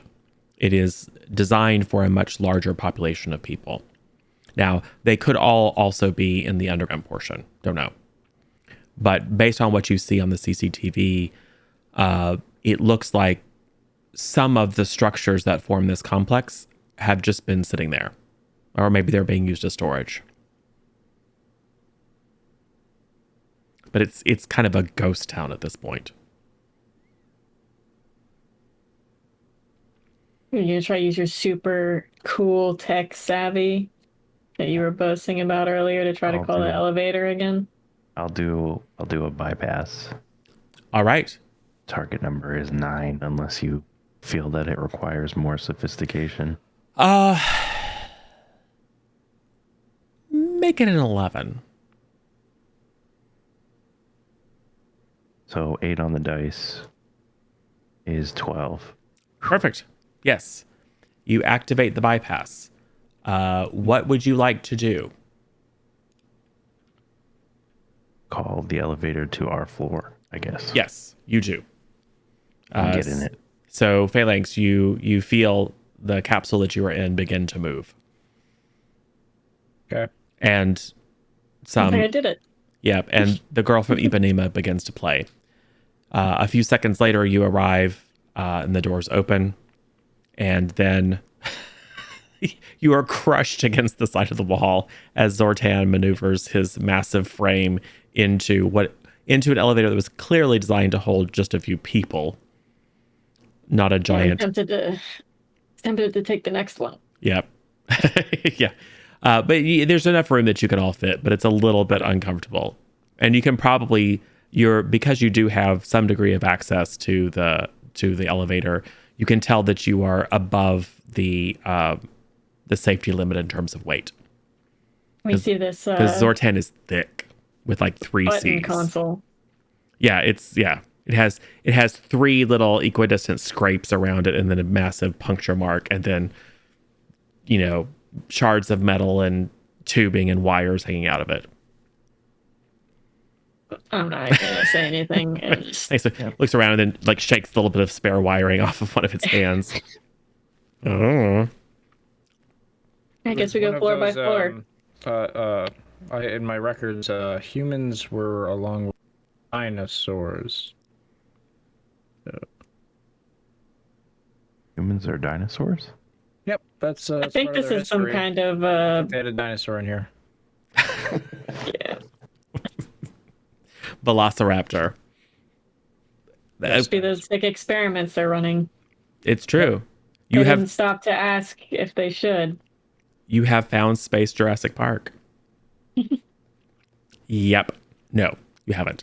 So, where would you like to go? Go floor by floor, but Zortan's ultimately in control. That's what my character. I guess. All right, I guess we take it floor by floor. The next nearest floor down. Yep, back down to the one that you were at before. You are able, because you have control of the elevator, I'll say that also controls the exterior doors. It's one of these where it's two sets of doors, but the systems are linked, we'll say. So, and because you have control, you're able to maneuver down into subfloor 1 and open the doors. You see a long, dim corridor.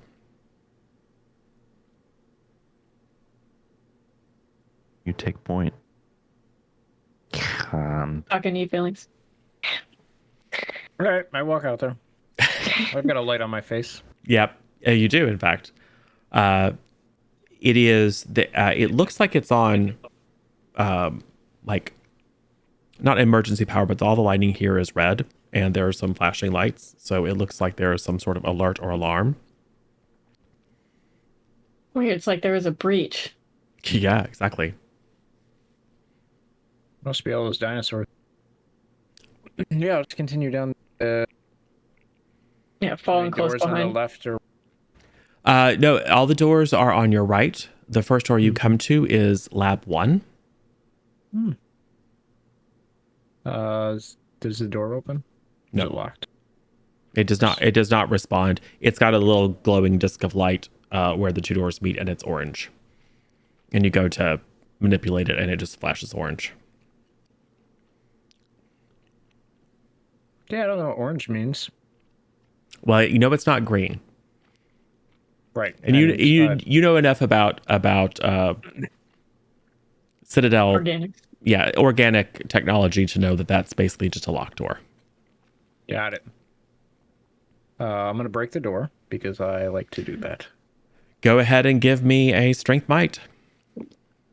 Infamous Uh-oh. phalanx unlocked. 9 total.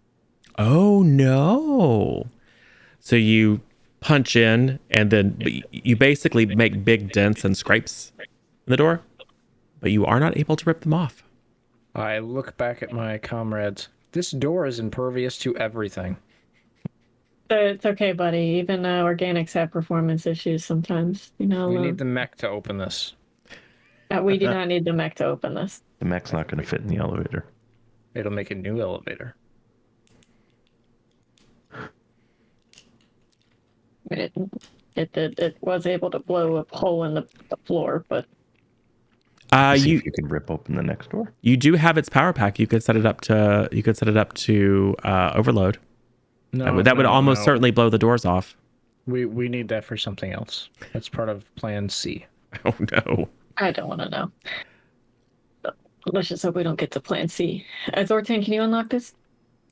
I don't think that would be a judicious use of what little remaining I mean, you can just hack. power. Hacking Okay. doesn't cost you any power points. All right.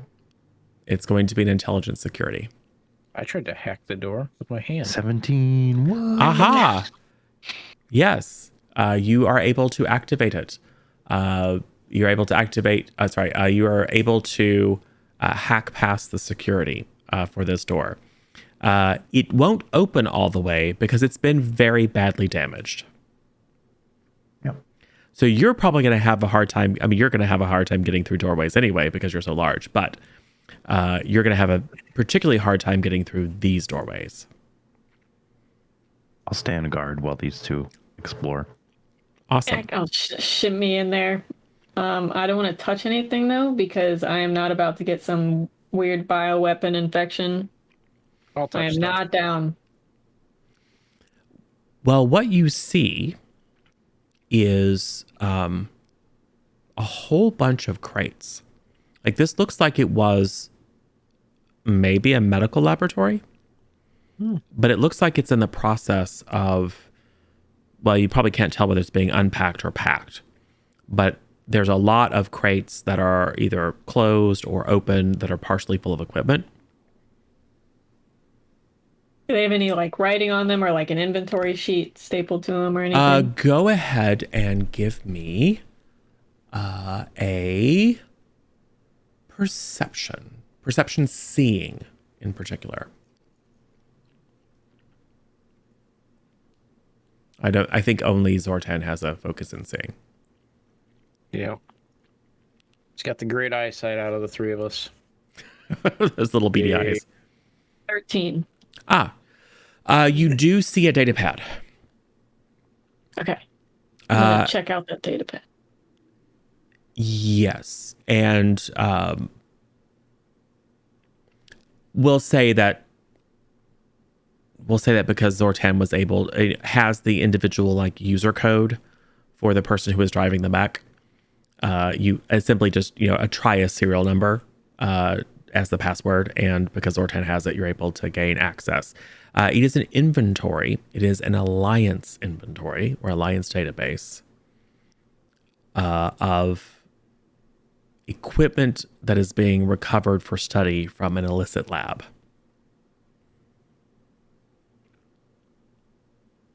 So it seems like this private company was doing some shady stuff, and the Alliance came in, made it an Alliance facility, basically took whatever they found or were doing. Yep.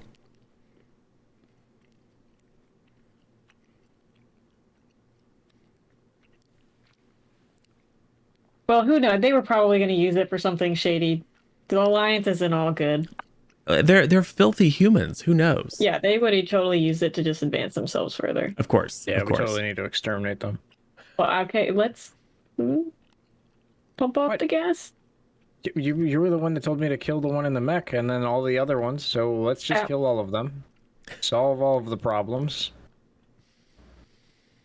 I will spare the Drell. You know what? Okay. See? Just don't tell my son anything. Got it. All right, I share this information with like Zortan and Phalanx, obviously. I'm like, looks like basically the Alliance was packing up this private company's stuff and whatever they were doing. Still not sure what they were doing, to be honest. I just know it probably wasn't good. Well, you can search the crates.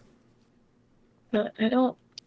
I'll search Phalanx, the crates. you can look in the crates. I ain't will about to search the have crates. something puff in my face or some crazy. All right. I would like you, because it's not like it's hard. I mean, they're latched, but they're not. It's not like they're on lockdown. So it's really more of a seeing if you can interpret what it is that you find. So I'm going to say, as you're looking through, go ahead and just make a straight intelligence check for me. I will give you advantage on this. So roll 4d6, take the 3 highest. Well, sorry, it's roll 3d6 and then re-roll your lowest. Got it. 15. Yes. So there's a lot of like equipment, and probably things that are less interesting to you, because they're, meant for studying of organics. Like there's a plasma separator and there's like microscopes and, Gross. yeah, just stuff that involves like tissue and blood and fluids. And you're just like, ugh, who cares about that? However, there are some very interesting surgical devices. Specifically, surgical devices that are designed for nanosurgery. And the only use that you're aware of is in the merging of technological and biological systems. Interesting. So I take them out of the crate, and then I show them to the lieutenant. Yep. And once you see them, it's like, oh, that's the kind of thing that surgeons use to put in your biotic implants. Or, if someone needs a very high grade cybernetic limb replacement.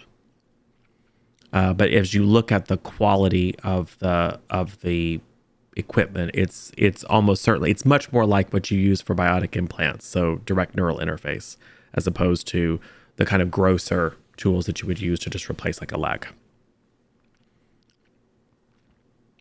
Interesting. And medicine is not necessarily one of your skills, but especially being a biotic, you're able to confirm that this is a built for purpose medical tool designed for implantation of cybernetic. But it's odd. It's clear. It's not like from a there aren't any manufacturer's marks on it. Like no branding, none of that kind of stuff. It looks like it was specially made for a particular purpose. Gotcha. So I'll probably think that out loud as it kind of looks like what they would use for implants, just not one I've seen. Okay. The humans are trying to make themselves more gethy. Got it. Throw them back in the crate. They're recognizing your superiority. Yep. Yeah. Clearly superior being a machine. Okay. I don't think there's anything else in here. There's more crates. Yep. Nah, I don't care. But I go to the door and tap on the Elcor's butt to move. Ah, I Blocking move. the door. okay. So, I guess we can check out the other labs. yep. Lab 2 is next. 14. Yeah, I'll. Before this guy goes Velociraptor on the door. I'll try and hack it. Yes. Even better, 18. Easy enough. You kind of understand their code rotation at this point. So it takes you maybe a couple of tries, just like not even having to use your Omni tool. You're just like, you reference it and you kind of tap in. And yes, it opens. This is was a lab, but now is being used as storage. The containers, however, are all very different. They are powered, and a quick scan with your Omni tools reveal that they are cryogenic preservation canisters. Mute. Interesting. Jurassic Park. Yes. Yeah, I'm kind of thinking, where are the scientists right now? Because we haven't seen them, and I'm pretty sure we were it's only one way in or out that we could see. Honestly, I'm thinking we should go to a deeper floor. Okay, we can come back. Not curious about what's in the cryogenic preservation I am canisters. absolutely curious as to what is in the cryogenic. Can we Canister. scan them? We already did Figure out scan what's in them. Yeah, you scanned them enough to determine that they are what they are. But you'll probably have to pop them open to see. What if it like blows up at heat or something? Phalanx, I'm gonna stand back here. Okay. Feel free to look if you're curious. You know, I know Geth, Get really thirsty for close to knowledge. it and shine my light into it. Does that help me identify anything? They are solid. They don't have like windows. Solid. Yeah. Gotcha. But again, they're locked, but not in such a way that it's. I mean, they're just physically locked and clamped and powered. They're not. It's not like it is a major effort to get in. Yeah, I'm gonna open that with my hands. You open it with your hands, and inside is a hand. So it's a long. Hands. It's a long, like slightly longer than a shoebox, but roughly the same dimensions, and it is an arm. Okay. It is. I take the arm and I show it to the lieutenant. Yes. And I wave it to her. You wave the arm. It is, well, it was an organic arm, likely human. But some significant portion of its mass has been replaced by tubes and some sort of not entirely organic material. It is black. It has similar to the tubes that run through my arm, or no? Vaguely, but not of the same make. I mean, you would recognize it immediately if it was Geth. So I mean, who knows? Someone might have extrapolated from Geth design to create something entirely new, but it doesn't immediately register to you as being a Geth design or of Quarian design. It is black. The tubes are filled with some sort of frozen, translucent bluish fluid. Okay. And I will say that with your optical scanner and just your zoom capability, you can see that as you remove it from the deep freeze, just the edges of this fluid begin to melt, even though it's still at a very, very cold temperature. But even just bringing it out into air contact, you can see they begin to melt and they begin to move under their own power. You Neat. do not have sufficient magnification to tell for sure, but just based on the various different Geth subroutines that make up your consensus, it is likely that these are nanomachines.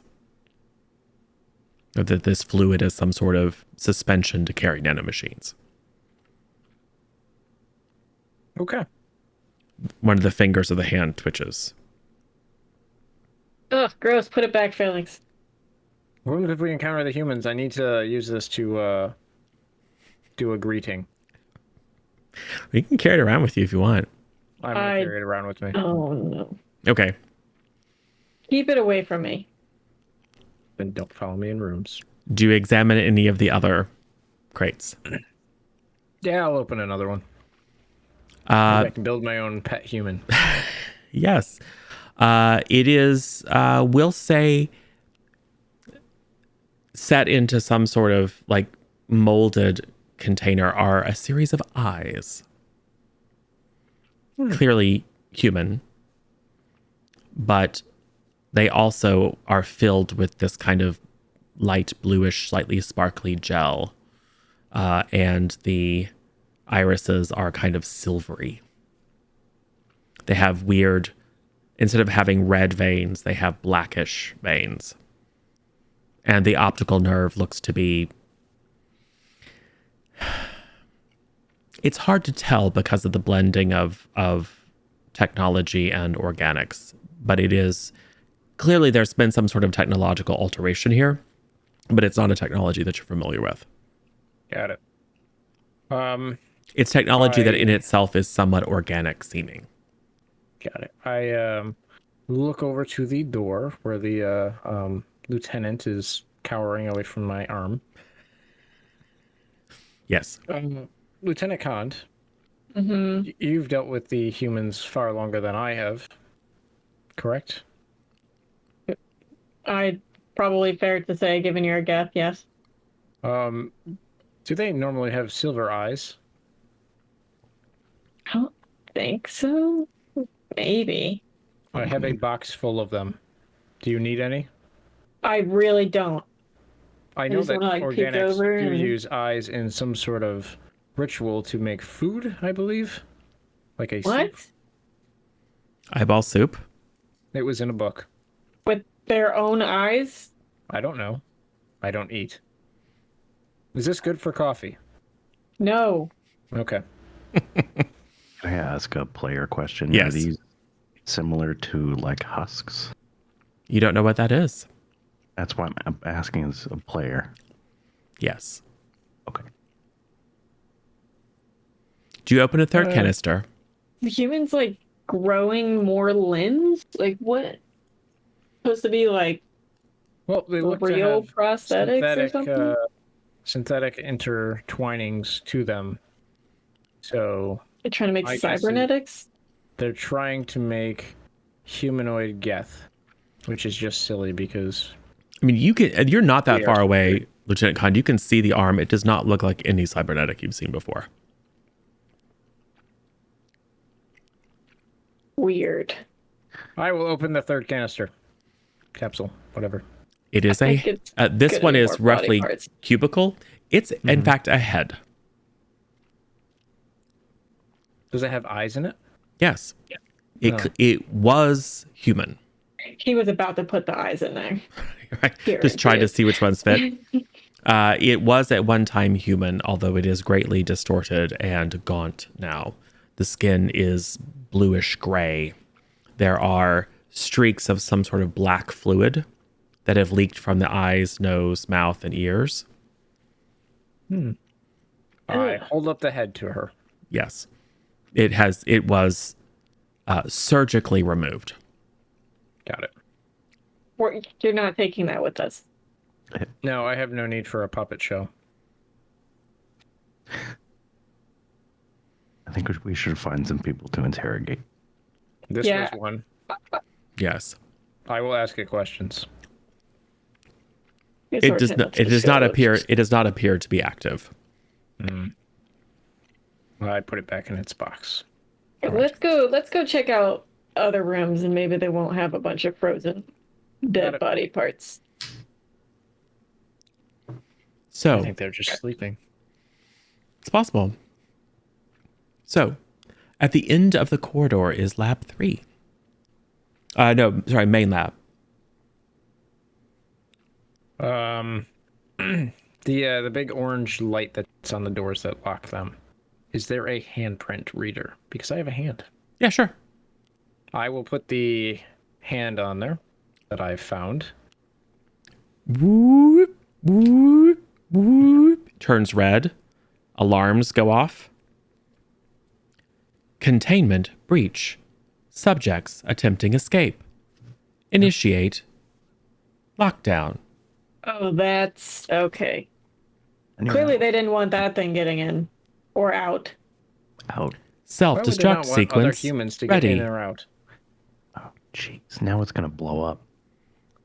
I think Can we someone get- should hack can- that to make can it we- stop doing that. Yeah, if we could had some super tech savvy expert that likes to boast about how good at tech he is. You want me to hack the If door, only. disarm the self-destruct? Like, I need a computer or But something. I don't know computers speak. Specifically, it was self-destruct system active. Ready? Yeah. Yeah, ready.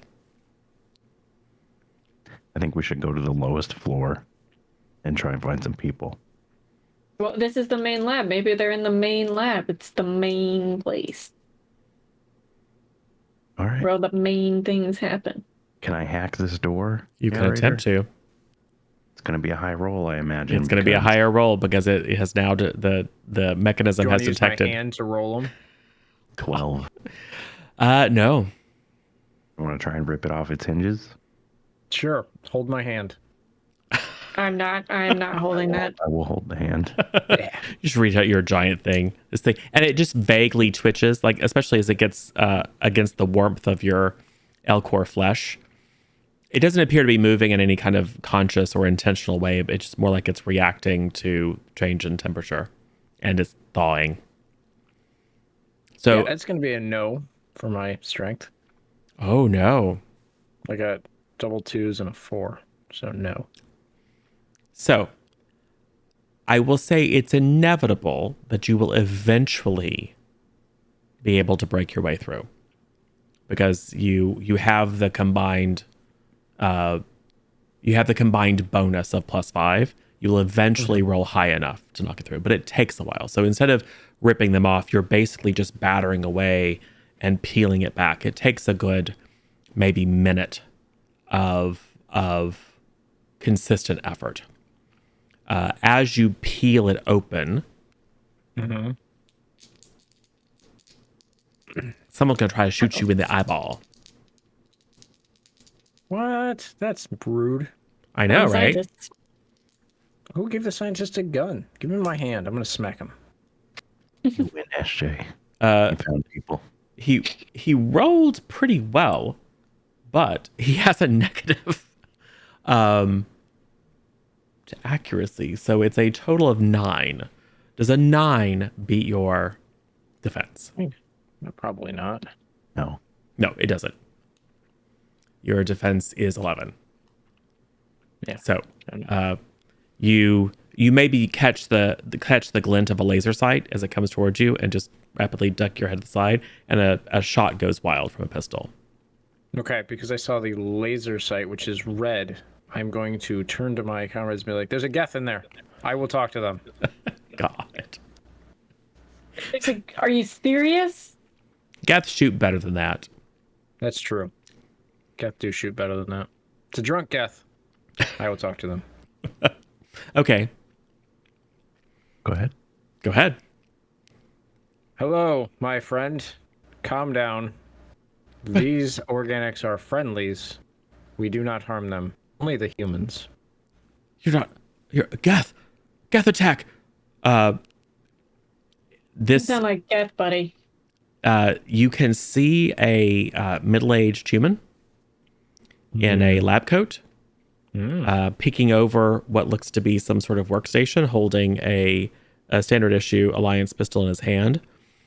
He is just going to effectively empty the clip. But he is extremely rattled by the appearance of a Geth, and he's aiming at a very small target, and so the shots just go wild. You hear some breaking of glass from inside, and I will even say you hear a yelp of pain as he is grazed by one of the ricochets. Oh God, it's all gone so wrong. Human. Alex, that's not a Geth.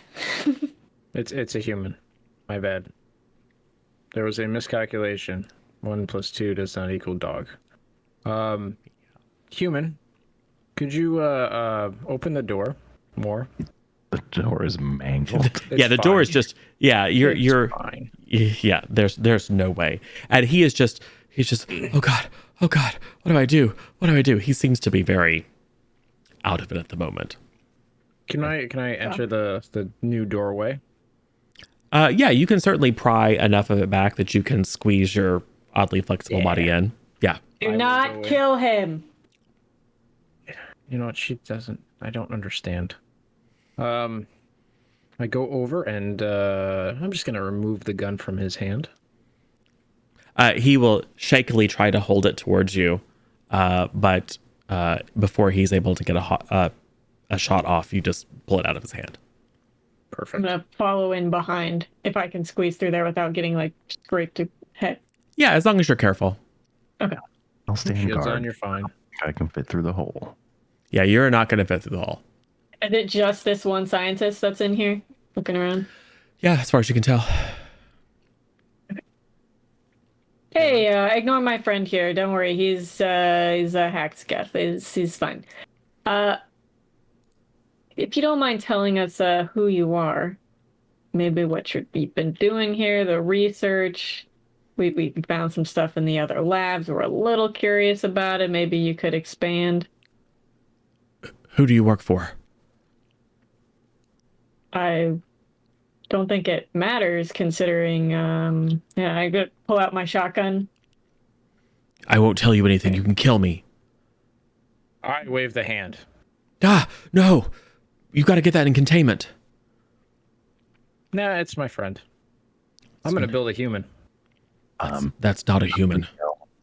What? Somewhat in jest.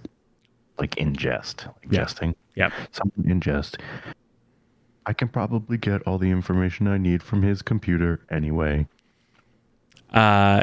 He Well, will. you work on that. That was I to would like- intimidate him. I Yeah. just want to see what he does. Gotcha. He will say, I've already wiped the computer. I don't believe him. All right. Well, let's see. That is going to be. I'm going to need you to make a perception empathy contested by his communication deception. Empathy. Oh, I have seeing, not empathy, right? Yep. I just call out the focus just as a habit. Ooh, but not doubles. Dang. 7. He seems completely believable. Omni blade time. Sure. No. Take it away, Lieutenant. Sure. Yeah, just I to say no. I thought you meant to like get in the door. But you mean like to do what? Stab him in the face? Well, first I want to start like doing that like under the chin thing, like buddy. Okay. Hey, look at me. Look at me. Intimidation. Yeah, and I want to intimidate him, basically. Yep. That's going to be a communication intimidation. Sorry, strength intimidation. Also, help redeemed a major boon for whenever you want to use that. I will say go ahead and take advantage on that one. Thank you, Hal. What does Hi, Hal. advantage mean? on that? Roll your 3d6 and then re-roll the low one. Oh, nice. Oh, nice. Okay, 6, 6, 4. Ooh. And the second one was a 6, or the third one was a 6, so it wasn't doubles Okay. on the first part. Cool. So, I mean, does that hit It's- without whatever it's bonus? 14. Okay. Well, I mean, I don't remember what the added thing was. It's strength intimidation, which No, I don't you have don't that anyway. have anything. So it's a. But I'm going to give him a willpower roll to see if he can do better than that. I should have given him a penalty because he's rattled. It doesn't matter because he rolled a total of 5. Oh, please don't kill me. I can't tell you anything though. You don't understand what you're up against here. See, you say can't. And I feel like you're confusing the definition of that word. What is the worst case scenario that could happen if you told us? The end of all organic life. Yeah, I'm fine Well, with that. that's pretty bad. That's Can pretty I bad. use my Omni tool to send a message to Phalanx? Sure. It just says break his finger. I hold up the hand that I'm holding, and then I look at him, and then look at the human. Which one? It actually doesn't matter. I imagine if you break the finger on the hand you're holding, it might have the desired effect. I will break the finger on the hand I'm holding. Oh God, what are you doing? Tell us what we want to know. I'm going to be honest. I don't even know what he's doing at this point. Are you But like? If you're raiders, this is not the place for you to fight. Nothing here is anything that you want. oh no, we're not raiders. We are. I would Are like you- 2 things from you, human. I won't go back to Cerberus. I want 2 things from you. Whoa. Wait. No, I still need those 2 things. We're not waiting. Okay, no, you go ahead. You go ahead. Thornton, you heard what he said, right? I heard what he said, yeah. Human, give me your coat. Why? I lost my curtain. He lost his shower curtain. Light. It's just a thing with him. There's a spare one right here. I take the spare one and put it on. Okay. And the second thing? How do I kill all of the organics? He will just look very alarmed and then look at you, Canned. Like, Ignore him. He's still learning. He also keeps forgetting that he's not supposed to hurt Drell, and Drell are organics. So that all organics is a little worrying. Phalanx. who are you people? Look at the hand. I can help put these in the drill, and they won't be all organic, and then we'll spare them. That's fine. We'll deal with that later. Ask him about Cerberus.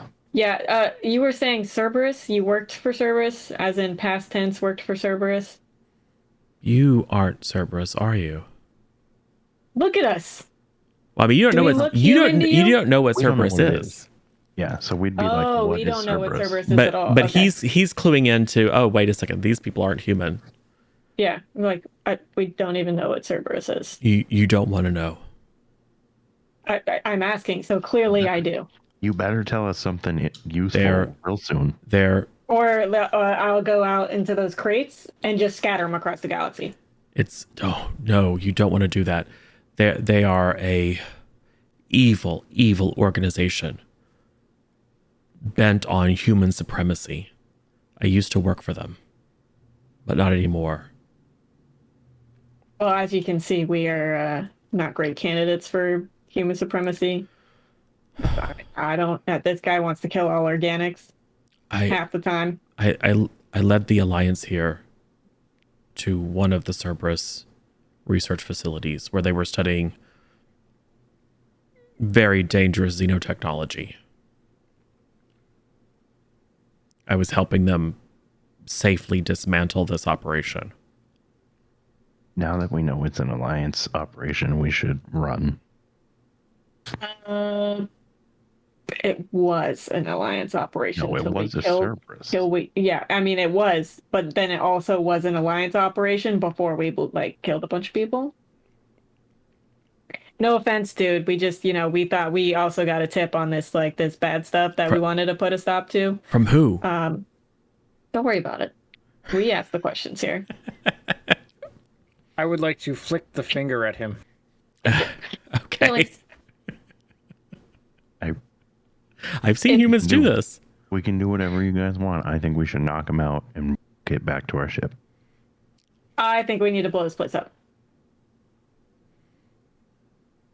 I don't want the Alliance to have this stuff either. I mean, that's an act of war. I Gets traced don't. back to us as a problem. Back to who? Okay. Have this guy arm the self-destruct then. Yeah, there is a already armed? self-destruct. It's armed. Yeah, how do we blow the self-destruct, man? I mean, I assume you want the same thing we do and to get rid of all this. You don't want it in Alliance hands, do you? You just said it could end the galaxy, so what's the point of them having any of it? I mean, it's important that we study it so we can understand how to Do you really counteract trust it. the Alliance? Yes. Can I Really? use like a communication negotiation role to try and convince him to? Yeah, sure. Or communication well, technically communication persuasion. All right. When Khan said hand, I held up the hand. Well, can I make it negotiation if As long as if you're negotiating an live. exchange, yes, then I will say, then you can you make a can negotiation. live if you arm or if you start the self-destruct? I should kill him, but whatever. Does that Yeah. start Make the roll. negotiation? Yeah, make the roll. All right. 14. Okay. I will give him another willpower test, and I will this time apply the penalty because he is thing. That is. And you can kill him if you want after he arms it. Okay. That's only an 11. He looks at you.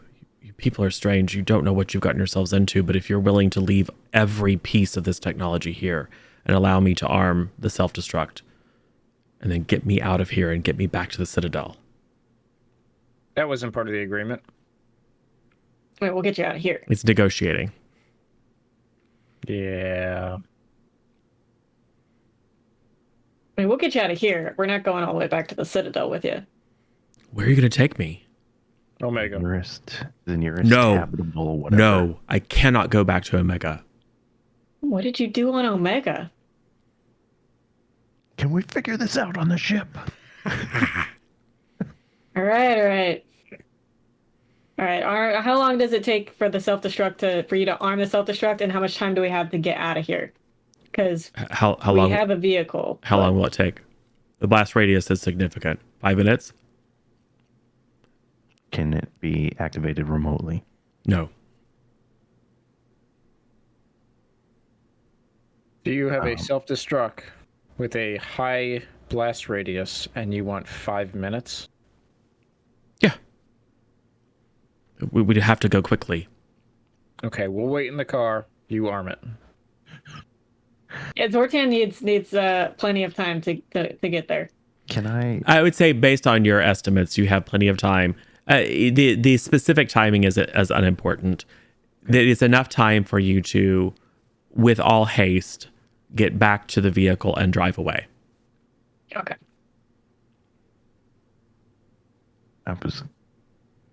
Is that when we're talking high yield? Are we talking like the planet? Or No. just the facility. Okay. No, yeah, enough to completely destroy the facility and any of the samples. So, I will say to Phalanx, you have to leave the hand here. Yes, you do. Even a small amount of this technology in the wrong hand, they could restart their research. They probably have other facilities. This is just one of the ones that I was aware of.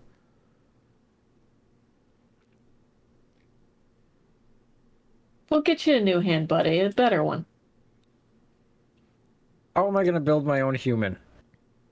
We'll take you to. That is not human anymore. Yeah. To be fair, It's not I here. would like to slap him with the hand as he says that. All right. Go ahead and make a fighting check. I'm not proficient in hand. That's weird. I know. It is not one that you get to add your focus to. What's that? 3. 15. Oh, yeah. That bypasses his just complete nerd, not particularly dexterous. So you smack him upside the face with the hand. why did you do that? Take the hand, man. And then he immediately, oh my God. And he scrambles in a desk drawer and pulls out a spray and sprays it on his face. Did it break the skin? No, you're fine. It didn't. No, you're fine. What are you doing? You people are crazy. The guest listens to He's you. not really you a people. Phalanx bud, can you put the hand down? It's I not. will set it on the counter. Okay. Let's go. Yeah, let's go before this guy picks anything else up. Okay. Well, he'll open up his computer, which wasn't wiped at all. He's got some social skills, particularly deception, based on his prior career. But and then he keys in a code, and then he pulls out a little chip from a little lanyard around his neck and slides it in.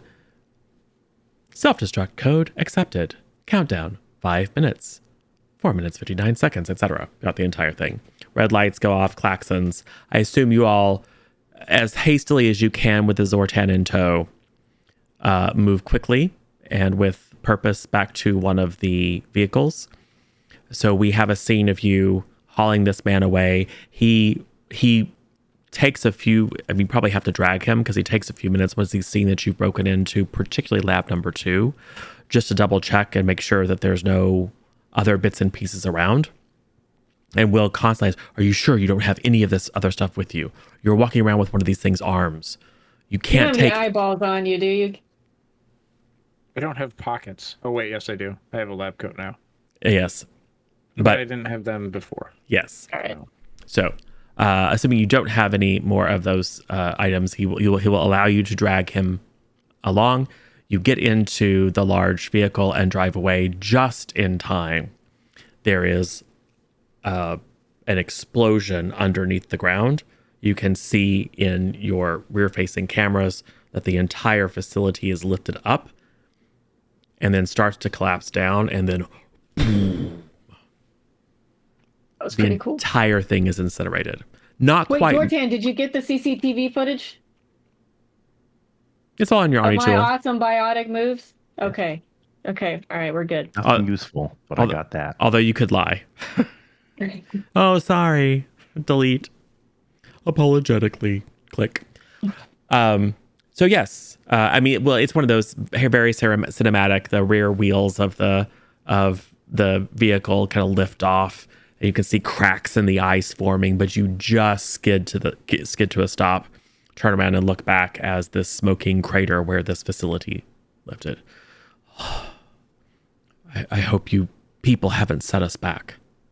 You don't understand the threat that we're facing. This is not just an alliance thing. This is not just a human thing. This is everyone. Except possibly the Geth, the collaborators. Yay, me. Well, we just blew up the threat. You should destroy. Definitely not getting out now. You should destroy that thing. It works. Its kind has worked with our enemies in the past. Who knows its real purpose being here? Well, I mean, you worked with an enemy in the past. Then you say you worked for Cerberus? Cerberus. A lot of people who work for Cerberus think they're working for the common good. A lot of people think that it's about protecting humans. We're weak. We're new on the galactic stage. We need every advantage. I didn't realize for many, many years what they were up to until I had gone too far. I had done terrible things to my own brother. But I met a person, Commander Shepard. And they... That's Oh weird. god, not that guy again. Yeah. Or Archer. gal. We can just Whatever. all audibly sigh at the This mention guy- of his name. Player talk. This dude's Archer. Yeah, for sure. Convinced me of the error of my ways and gave me a second chance, and I've been working with the Alliance to try to undo the harm that I did.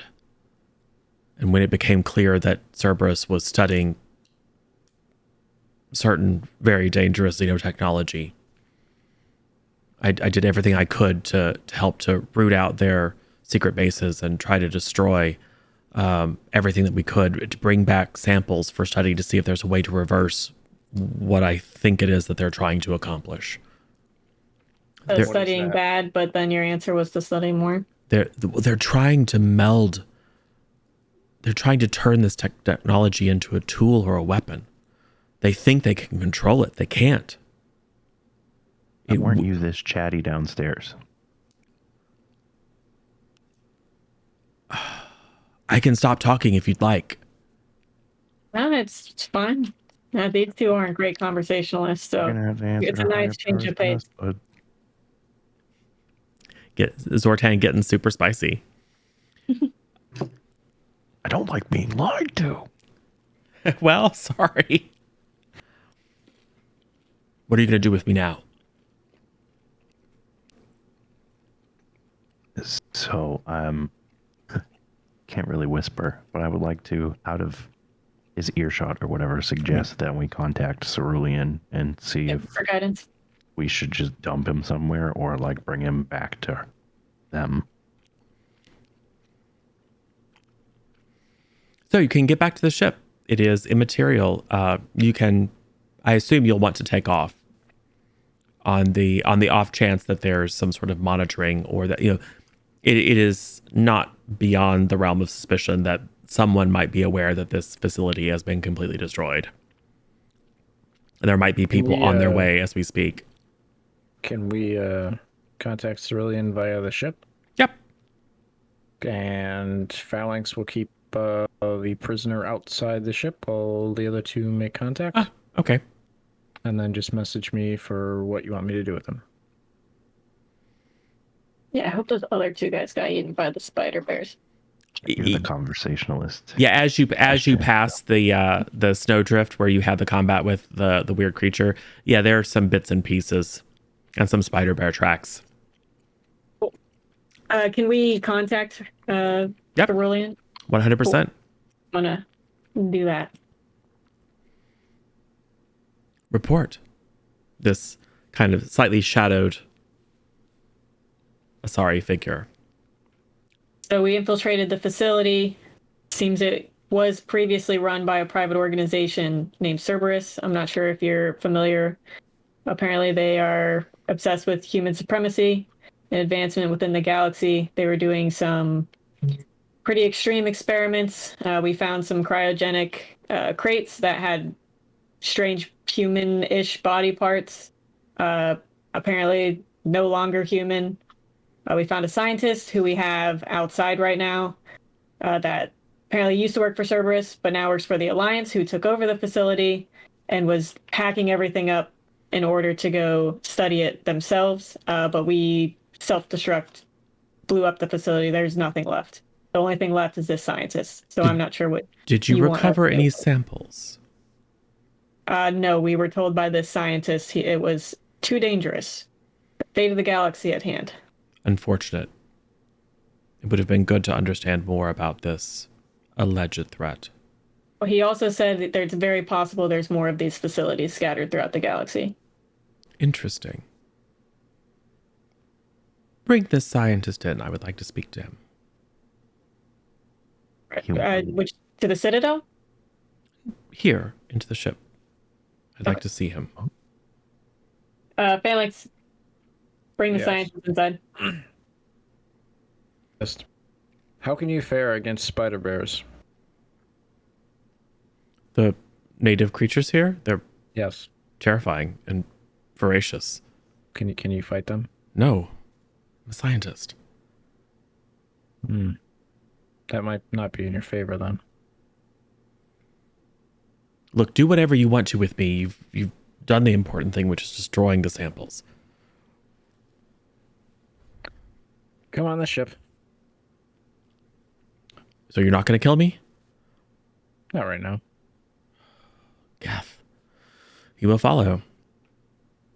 I don't want him to follow me. I want him to go up first. Okay, well, he goes up. You will escort him in. He will stand in front of the view screen, and you will hear Cerulean say, "Ah, Dr. Archer, I wondered if it was you."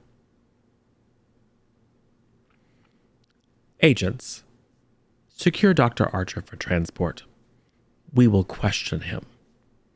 But I'm sure you understand this must remain clandestine. You will bring him to Omega. And then Archer will be like, no, can't go there. Can I? Go ahead. I want to knock him out. You certainly can. It's not, it is an immaterial thing for a very strong cast to just go pat and knock him out. Well done, but see to it that he isn't damaged. Yes, ma'am.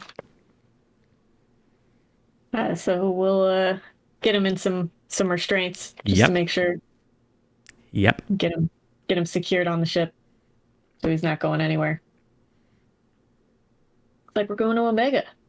Yes, I will send other agents to retrieve him once you dock.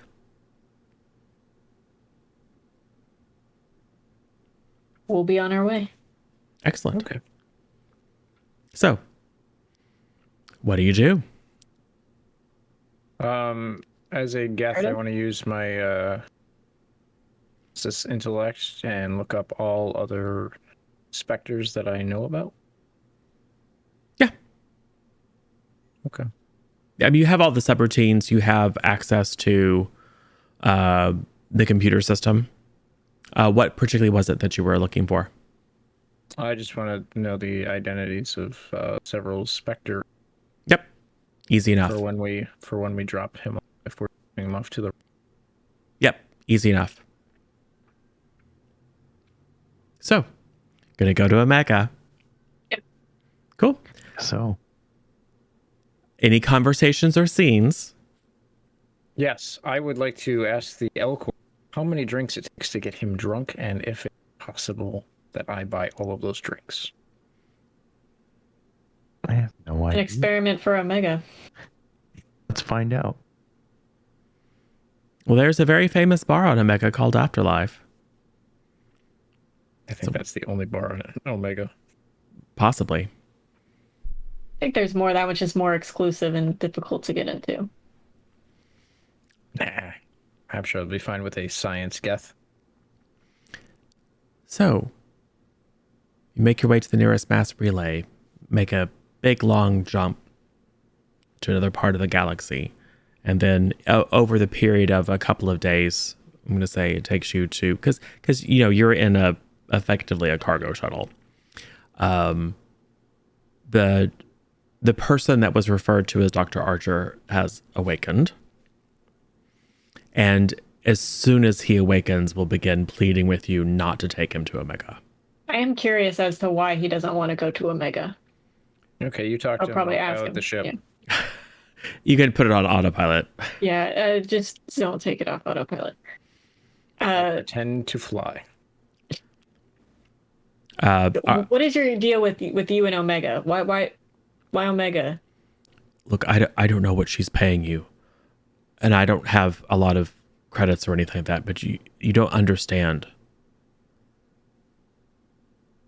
That make me understand. She works for them. Who's them? Cerberus. You said it was a human group. That's an Asari. There's a lot of money involved and a lot of power, and the leader of Cerberus is not above employing money and leverage to get him what he wants. And there are places in the galaxy and strings that non-humans can pull that humans can't. He has subverted governments, entire planets, corporations. How do you know she works for them, though? Because I used to work for them. Okay, what's her name? Arya. That's not her. That's not the name we know her by. That doesn't matter to me. Yeah, the image is described, but that 100% is Arya. Can we look up somebody named Arya? Yeah, you can certainly just do like a galactic news network or whatever it's called. Do you have a last name? Oh, what is her name? Talok? Talok. Yeah. Arya Talok. Yeah.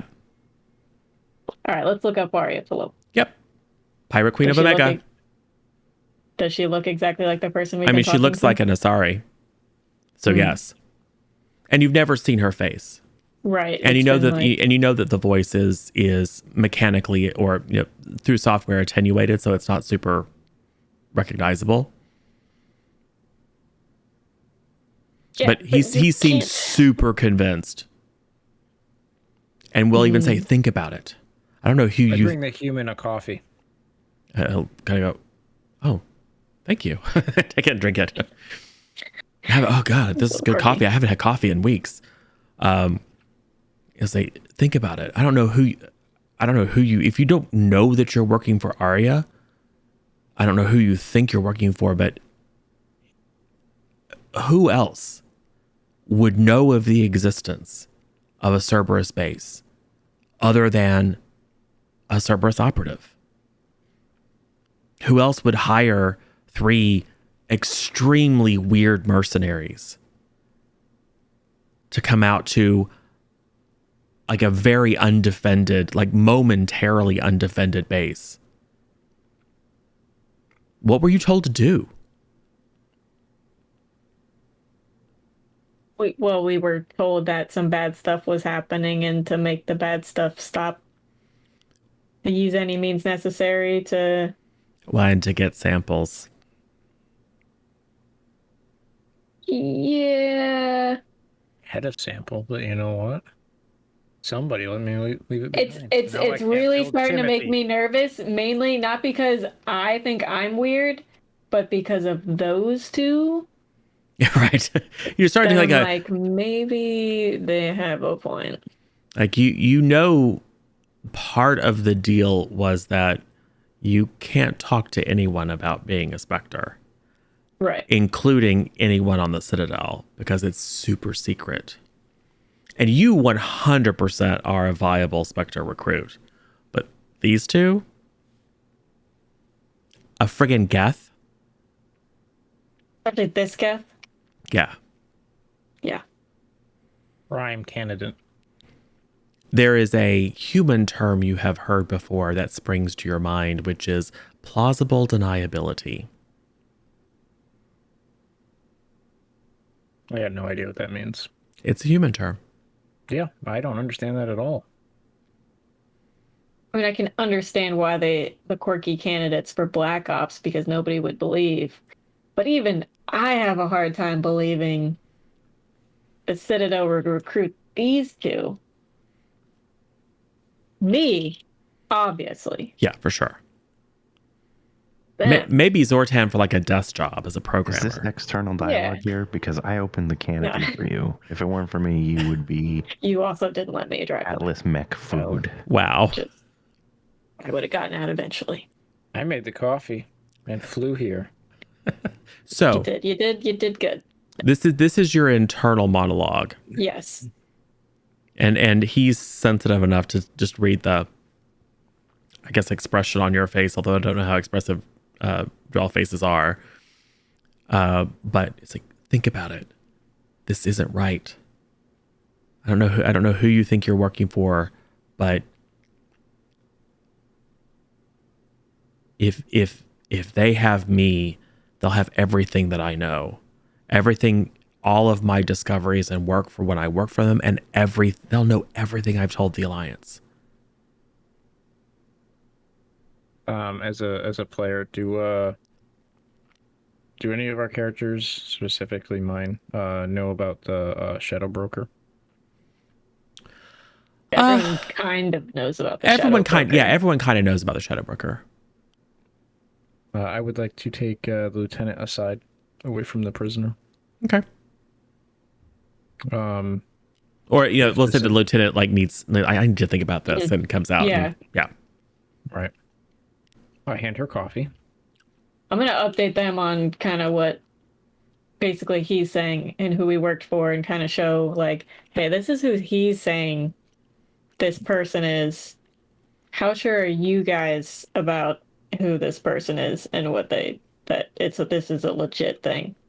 I have connected with my other guest consensus and are ready to evaluate the agents that come to pick him up from us.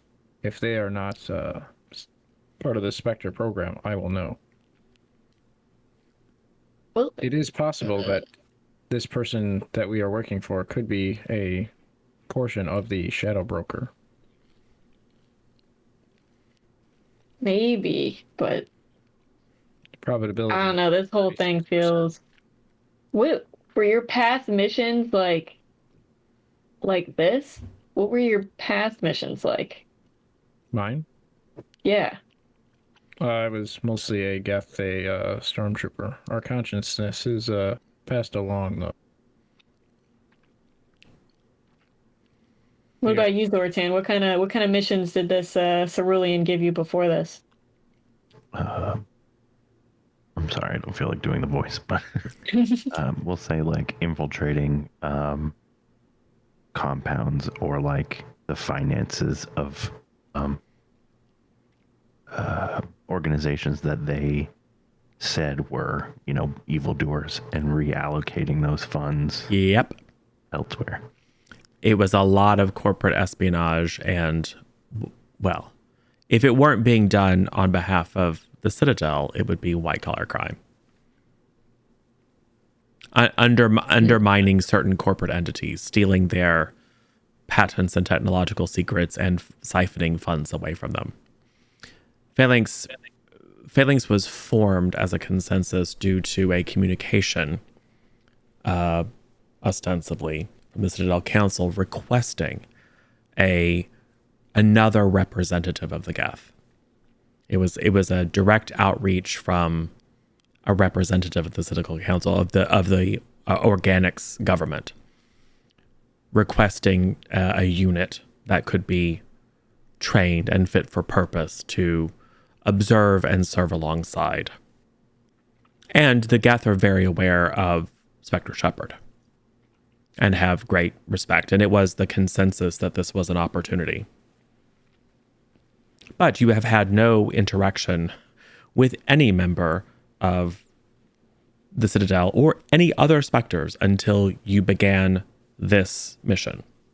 Everything else was basically an electronic communication. Go here, record this information. There will be a conversation between these two organics, recorded and transmit. Yeah. And probably, I would say Phalanx was probably incurious as to the content of the conversations that were recorded. It was a relatively simple mission. They were relatively simple missions. I made them more complex. Yes. And you probably accidentally or on purpose killed some people, but that's fine. They didn't need to live. Yep. They were organics. Yep. And I will say that one of the things that you have found very pleasantly surprising is that when you reported the collateral damage, Cerulean didn't seem to be upset about it. Yeah. Great. Yeah. They don't seem to care much about organics either, which is interesting because they're also organics. So, what do you do? This person's actually Arya. They're the pirate queen of Omega. We are going to their home turf. Which is fine if we hand this dude over.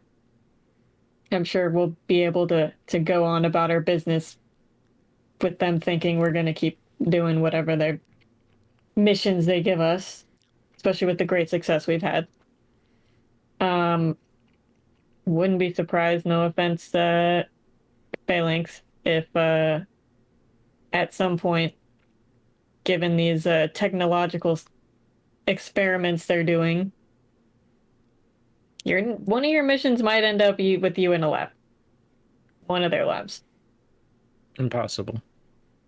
I'm just saying, if what this guy says is true, and this is actually this Cerberus organization we're working for, and we're working for human supremacists right now, which it would very much piss me off. Which, that said, if we don't hand this guy over, like, home turf, so we would be facing a lot of opposition, but I would like to punch this Arya person in the face with a biotic charge. Acceptable. But we still have plans B and C available. What are plans B and C? You mentioned plan C earlier, and I had a bad feeling about it. So I'm going to need you to expand upon it before we take those courses of action. Plan B would be to use the Elcor's stealth capabilities. I'm pretty sure we've seen those.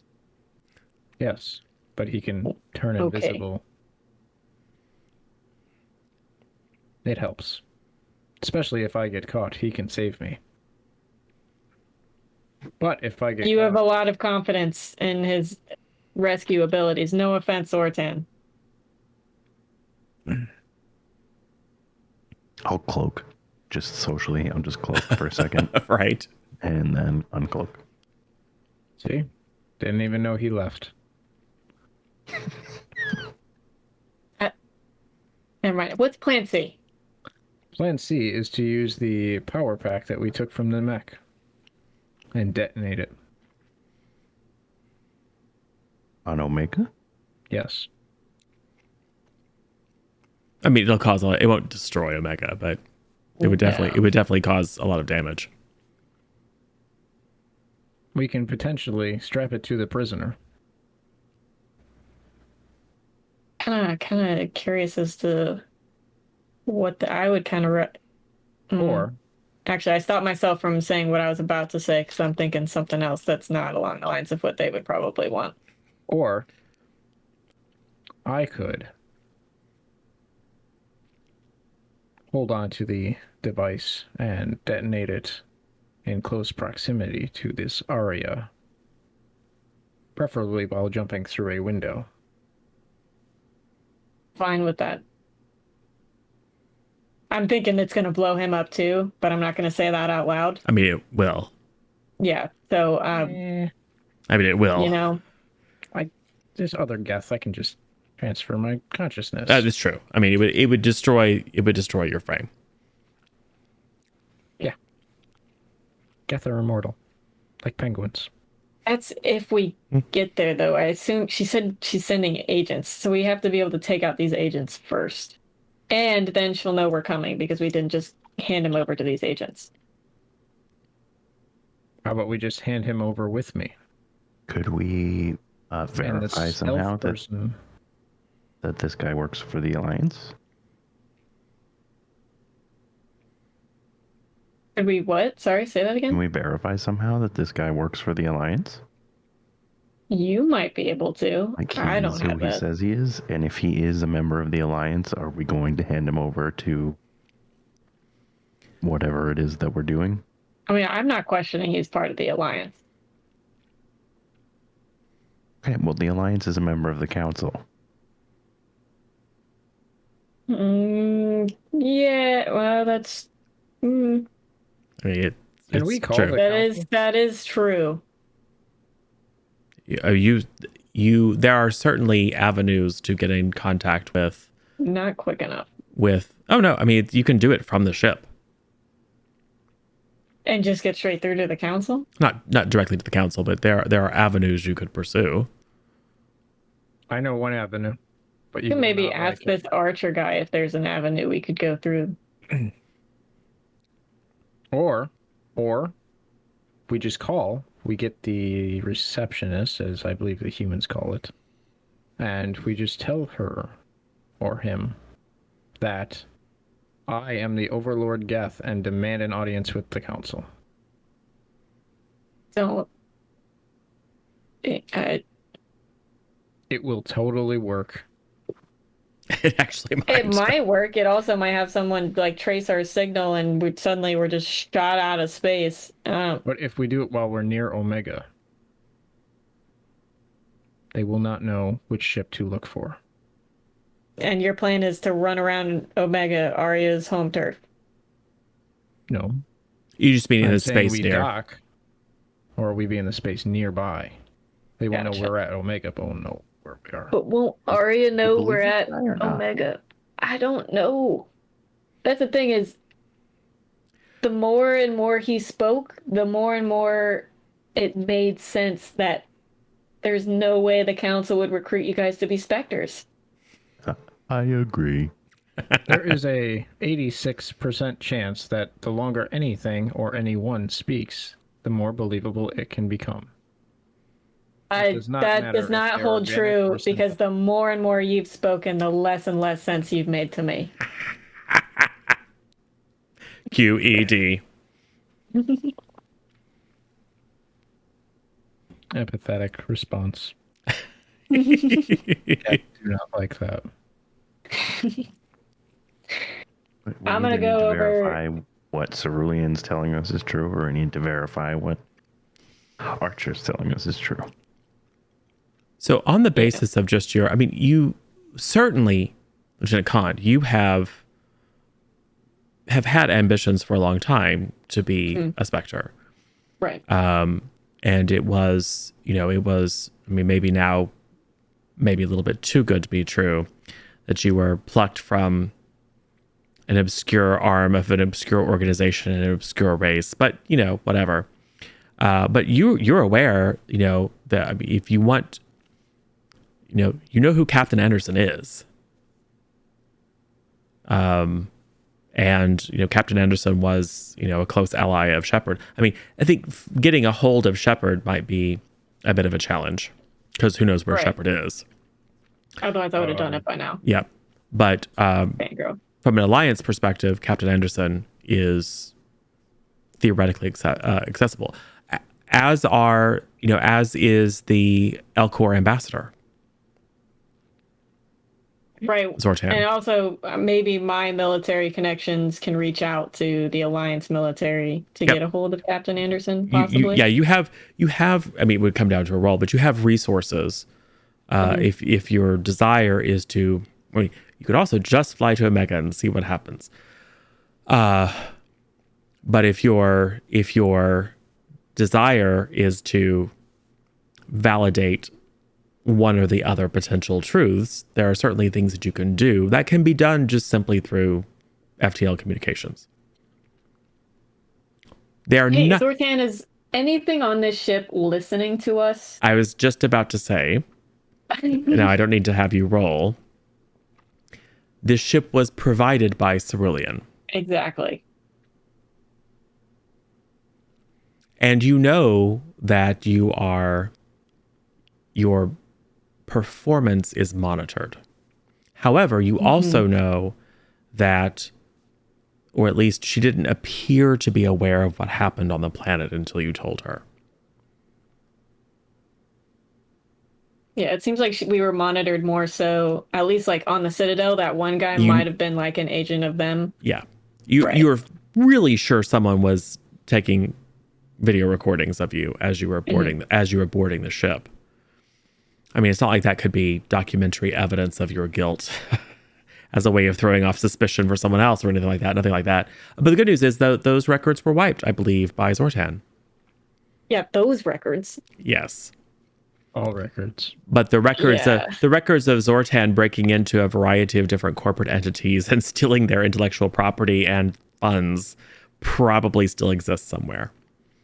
Yeah, we might be in big trouble if this turns out to be, like, if what this guy's saying is true, we probably did a lot of illegal stuff.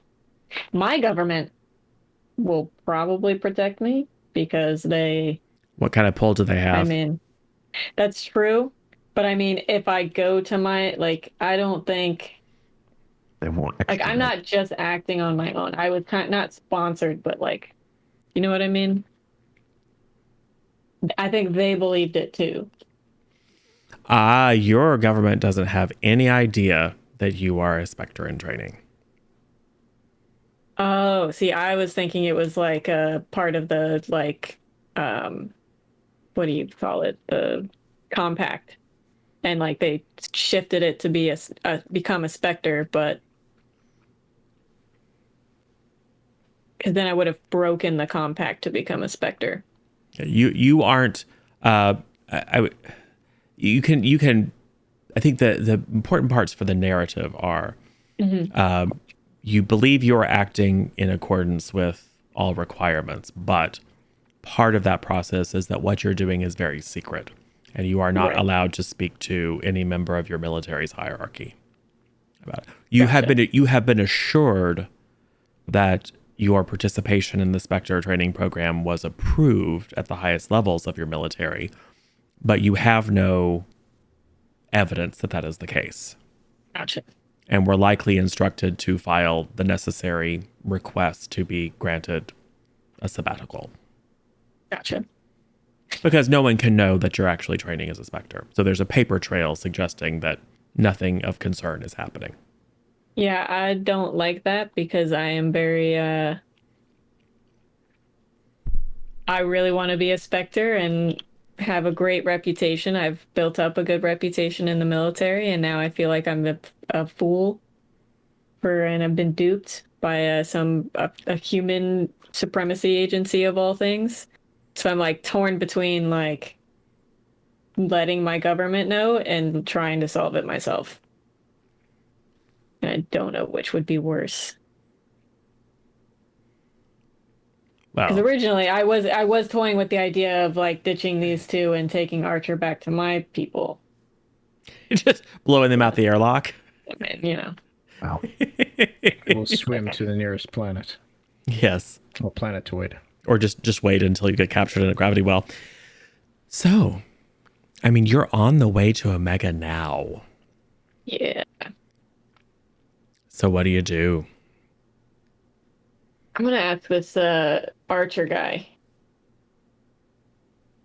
Is there a way we can verify what you're saying is true? Someone notable that we can go to prove this. Well, talk to Captain Anderson. Hell, let's you just know how to contact Captain Anderson. let's just go Give to it in. let's just go to the Citadel. I don't have any doubts that there aren't Cerberus agents on the Citadel, but if you take me to the Citadel, I'll do everything I can to get in contact with Captain Anderson. I'll let him know that you were duped by Cerberus. You wouldn't have been the first. I was duped too. But you've got to make a choice, and I'm telling you, they can't get their hands on me. The things that are, you're better off putting me out the airlock. They can't get their hands on the things that I know. If what you're Yeah. saying is true and we change course, she'll know. I assume. It's possible that our communication right now is being monitored. You should probably check that.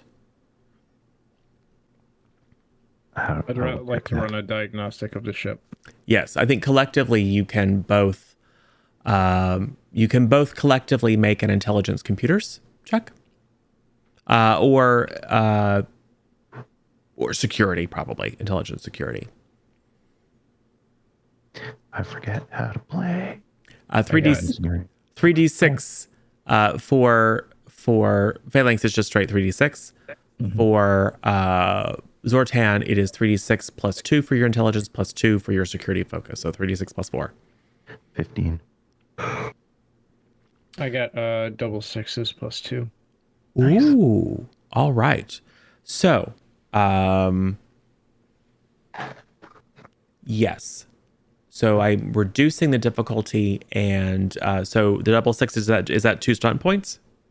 Yes. All righty. Well, let's figure out the best way to use those stunt points. Pretty sure it's flirt. I'll let you flirt if you want. I was going to say intuition.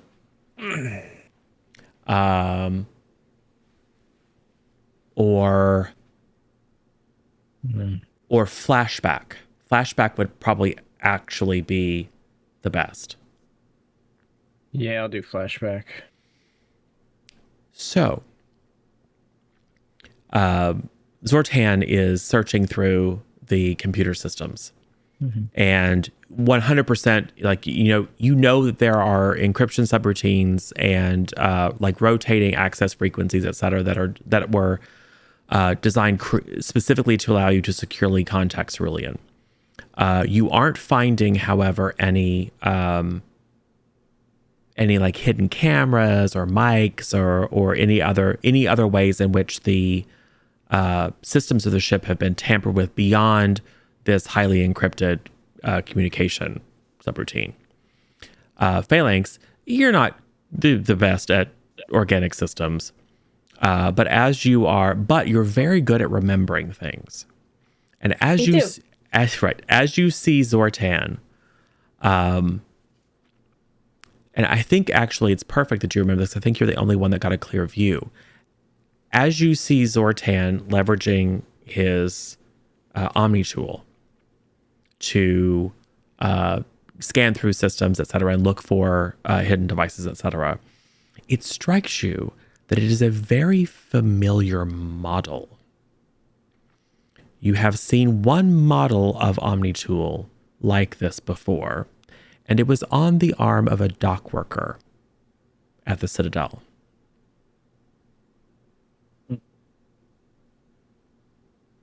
It is an Did unusual. I get my Omni tool from Cerulean? Yes. You received upgraded technology as part of your joining the Spectre training program. Good news is she probably saw my sick biotic moves.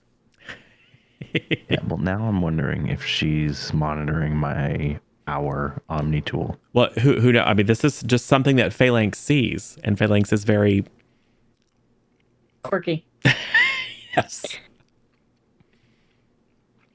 Unpredictable. What does Phalanx say or do?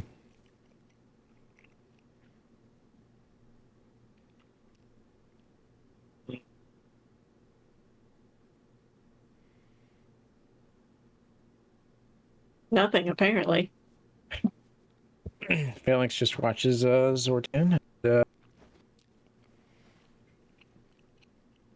Takes a digital mental note for a second. And then walks to the prisoner. Okay. Do not kill him. Hello, human. Hello, Geth. When was the last time you were on the Citadel? It's been years. I was. That is not an answer. 4 years. I'm just making it up. I don't know precisely when his last time, but he tells you, I was on the Citadel a few years ago, and that I was stuck on this awful moon. What is the current year? He will tell you the current year. Does the GM not know? We never decided because it's kind of in a weird, kind of squishy area. Right. But So it is it's more narratively flexible. Yeah, it's the current year. Okay. So we'll say it's 84. Probably. I don't have an encyclopedic. Okay. Yeah, that checks out there.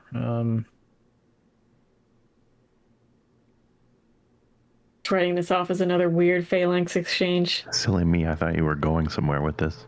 Yeah. I was, but, I had to do math.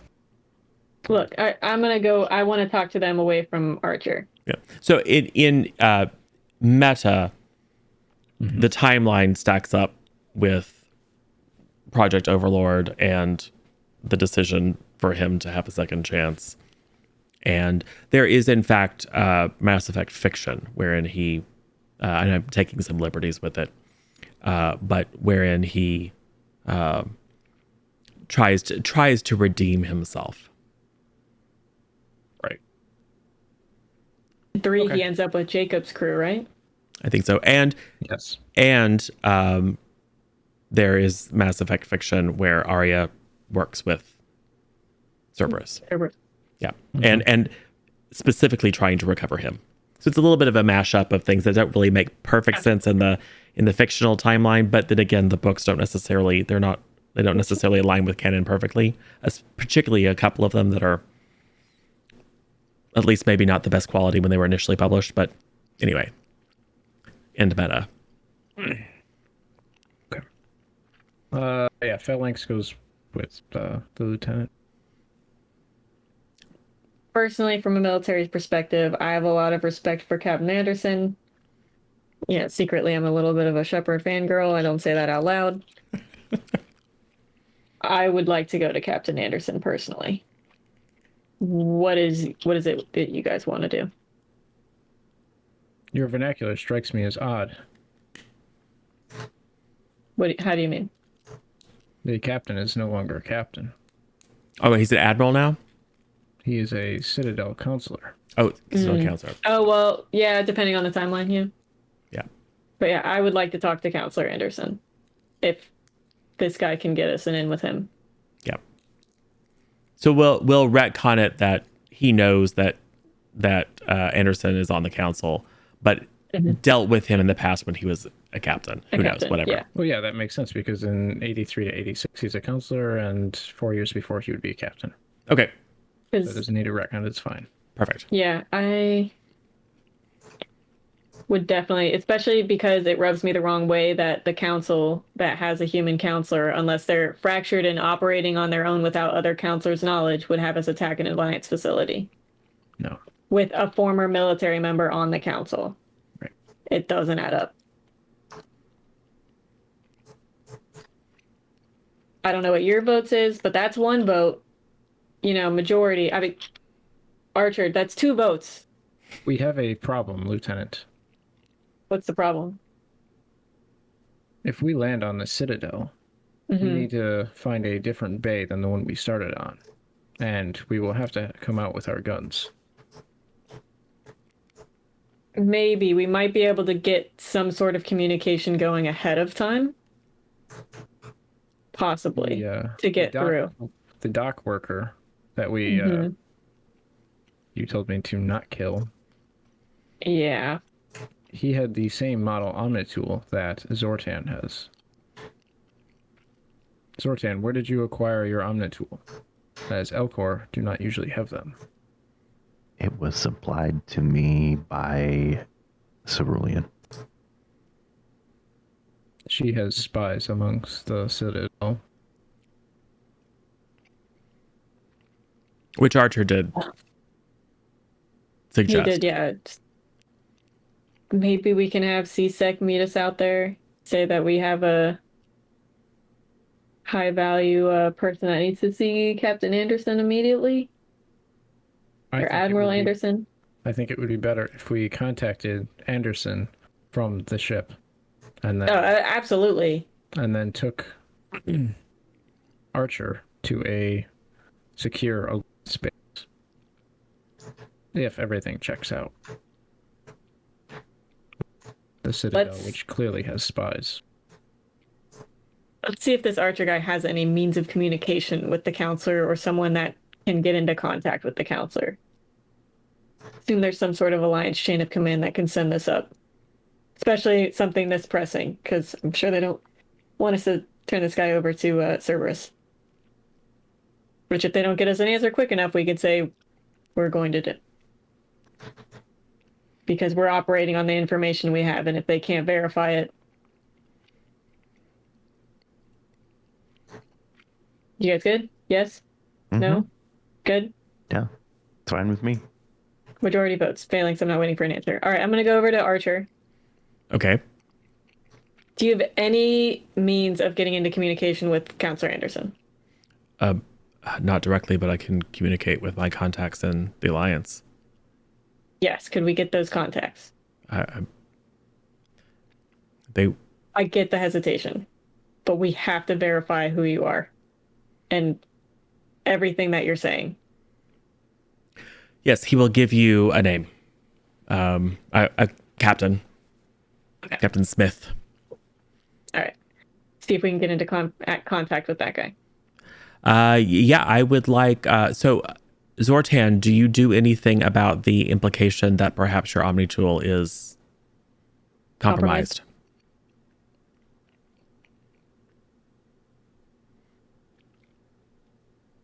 Nope. He really likes that Omnitool. Nope. Not unless one of you say something. I mean, Phalanx did say out loud with you there, saying it's the same model. But... Oh yeah, we're sitting on 2 minor boons, by the way. Ah, good. Just for the back pocket. So you don't have to do anything about it. Just saying that you do have at least a breadcrumb.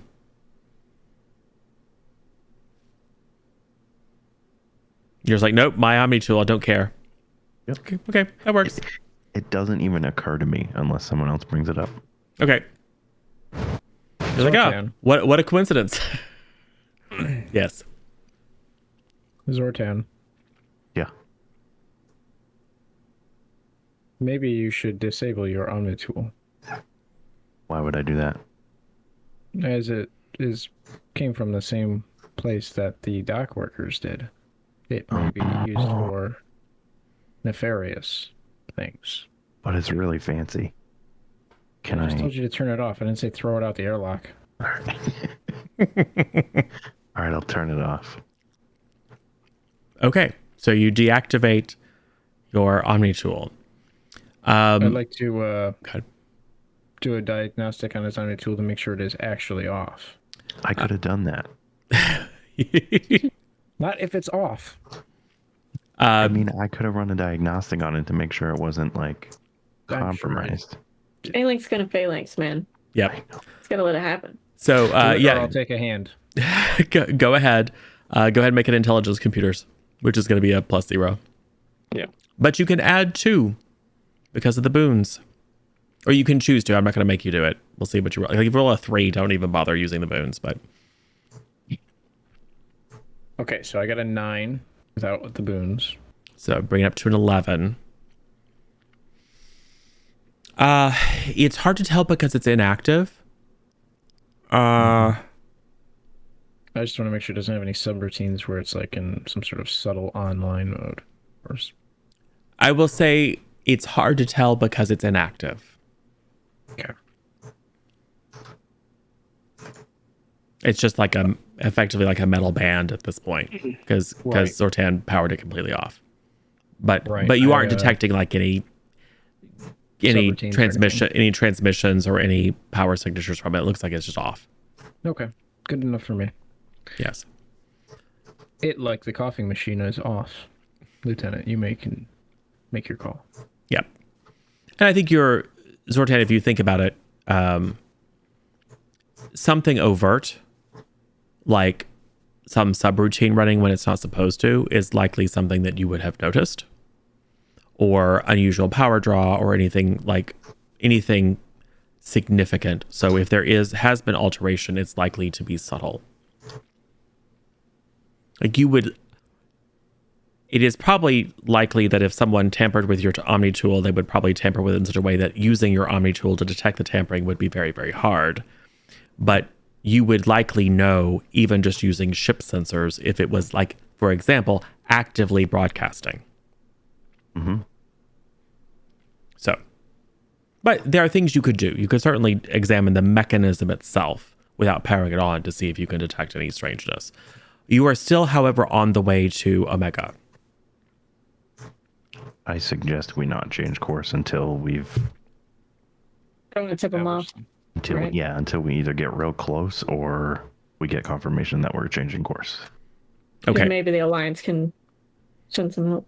Yeah, but they might be able to intercept us or whatever. So, go ahead and, as a suggestion, you're going to need to use the ship's communications. So it might be useful if you could find a way to firewall off the subroutine that enables you the encrypted communications with Cerulean. Could we use a major boom? Do you have a major Or boon? sorry, minor boom. Never mind. We We need 2 minor boons. I thought we spent those Did we? To- I know we to- spent to a get- major boon. to get Phalanx's sure. score up high enough to confirm that. Major boon just came in from Oh, perfect. Amazing. we I didn't use the second minor boon for Okay, sure because okay. I mentioned it. So we have a minor and a major. So that means basically a +1 and a reroll, but you can't just use it to create a narrative Gotcha. thing. So Fair enough, that's going to be an intelligence computers with advantage, meaning reroll the low, and an extra +1. Zortan. Okay, I'm so glad you said Zortan. I thought you were about to say me. Well, I mean, you can try it if you want. So 16 on the dice. He's able to do it without his Omni tool, right? Four. Well, actually, now that I think about it, it's probably going to take Lieutenant me Khan mine. and Phalanx following instructions because the big L-core digits are not particularly nimble at manipulating the actual physical interface or hollow interface of Great this at shuttle. instructions. I also rolled exceptionally well. It's true. I feel Yes, like that should factor in. it does. It 100% factors in. But I'm just saying that it probably is a collective effort to actually execute on your commands, given that you can't manipulate this directly with your Omni tool at the moment. Okay. And you've got big, stubby I think digits. it's a 21 total. Yes, that is exceptionally good.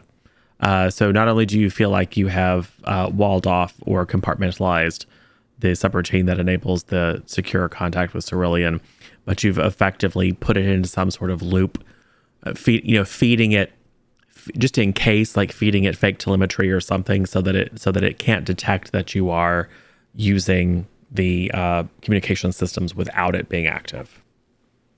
So you feel quite confident that if Cerulean or someone else is monitoring your use of the ship's communications, that this communication will not be detected. So you have the code to communicate with Captain Smith. You send. The doctor will tell you what to send. He basically says, the sepulchral base was compromised. It's been destroyed. I am currently not in danger aboard a trading vessel, which is true, seeking instructions. And probably like Cerberus is on my tail, basically. It takes maybe 30 minutes before you get a response. And the response instructs you to head to the Citadel. Because it is the safest place. That's true. Not for the Geth. You've been there for weeks. You've only killed 5 or 6 people there. You have a lab coat. It's fine. Yes, you have a lab That's coat. good. You're Good disguised. point, yeah. I feel like I could use one of those fake mustaches. It doesn't really prove anything to us. I mean, to be fair, I do believe this guy because it doesn't add up with the whole Captain Anderson is on the council. It was an Alliance facility. Even if it's still shady if the counselors are acting against each other, could be the case if they don't like the new human counselor, but seems weird that they would have suggested because it was their idea to put a human on the council. So who knows? So the Alliance would prefer that you take him to the Citadel. That doesn't mean it's what you have to do. right.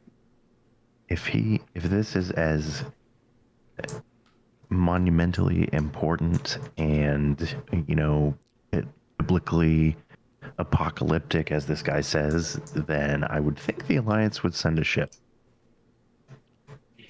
That's also kind of fair. And maybe we can reply and suggest that. I don't.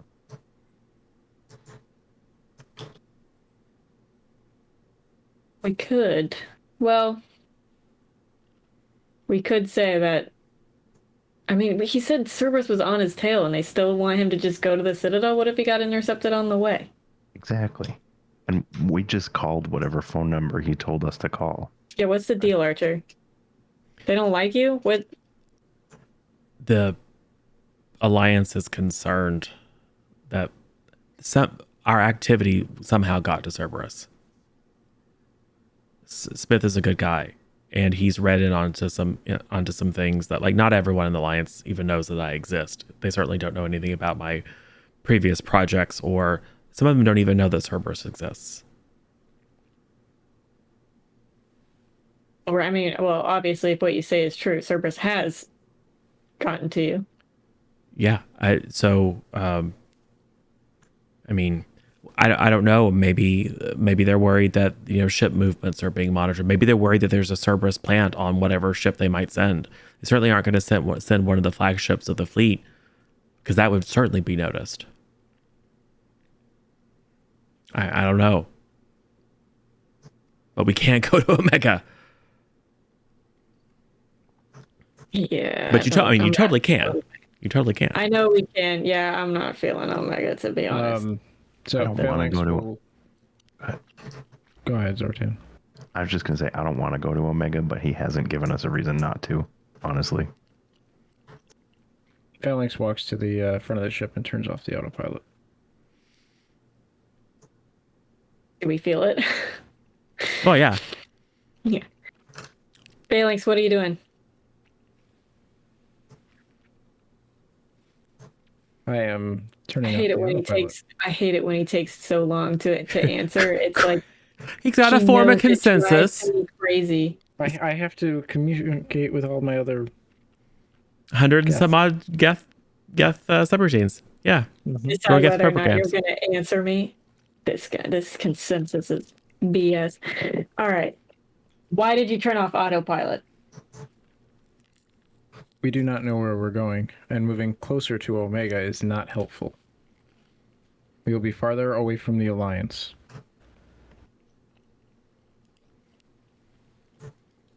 Zortan, are you able to scan the area for any Alliance ships near us?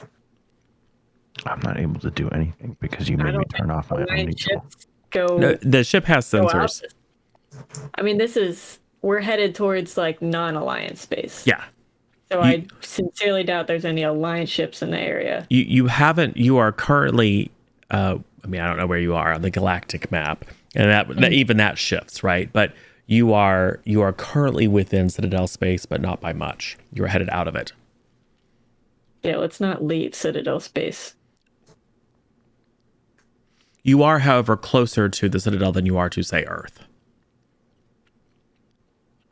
So there is no way for us to get a message to Counselor Anderson. That's what you're telling me, Archer. You just want me to talk to the Smith guy who clearly does not care about your well-being. I mean, you could call it. Of course he does. He's trying to get me to the Citadel.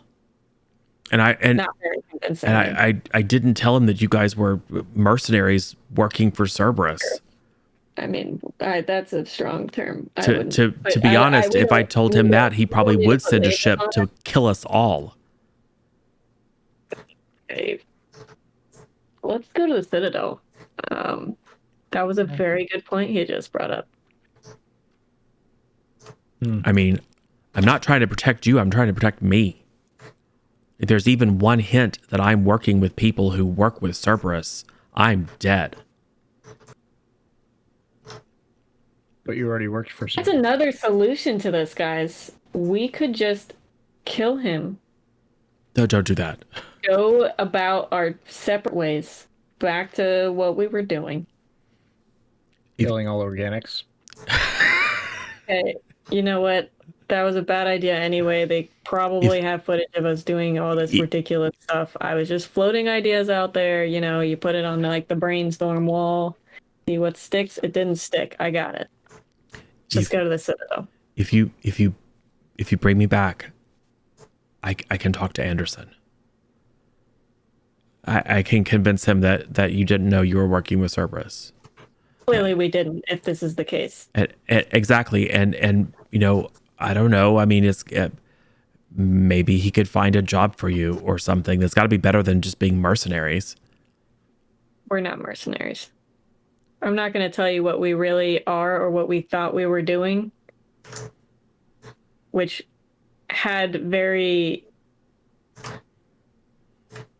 What's the word? Good intentions. Well, I mean, you haven't. I mean, aside from the whole murder all organics from that one. Well, he's a little weird. It's hard to explain. I'm with you. I'm with you, though. I mean, but at least me and this Elcor here. Look, we did this with completely good intentions and are now finding out that may have been taken advantage of. If you get me back to the Citadel, I can promise to speak on your behalf. What little that's gonna matter. And things are gonna get bad soon. There's a threat out there that, like, I know you know. Well, everyone knows what happened with Saren. That wasn't the end of it. there's more coming.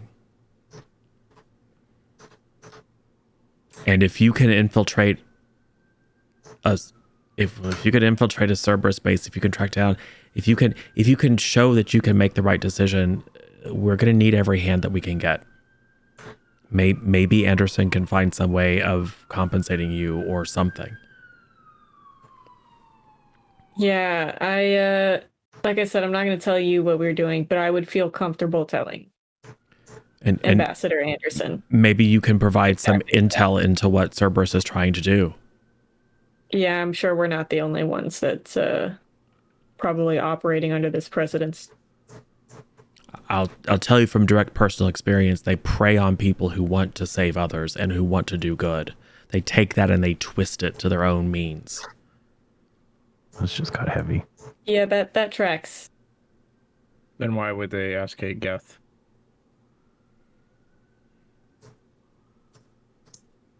Honestly, this is the first time I've worked with this guy, just so you know.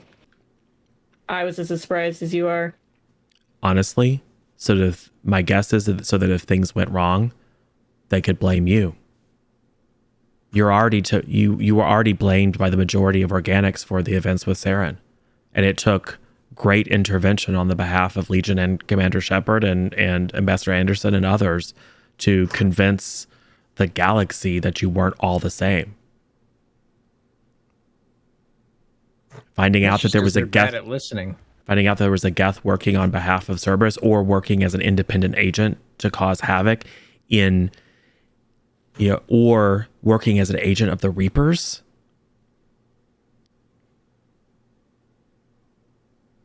I don't know. Reaper? And then he'll just kind of get... It's a type of hot pepper. Yeah, then he'll just get real quiet and say, just a colloquialism. It's an Earth term. For hot pepper. That too. I want to make this right. My vote is Citadel.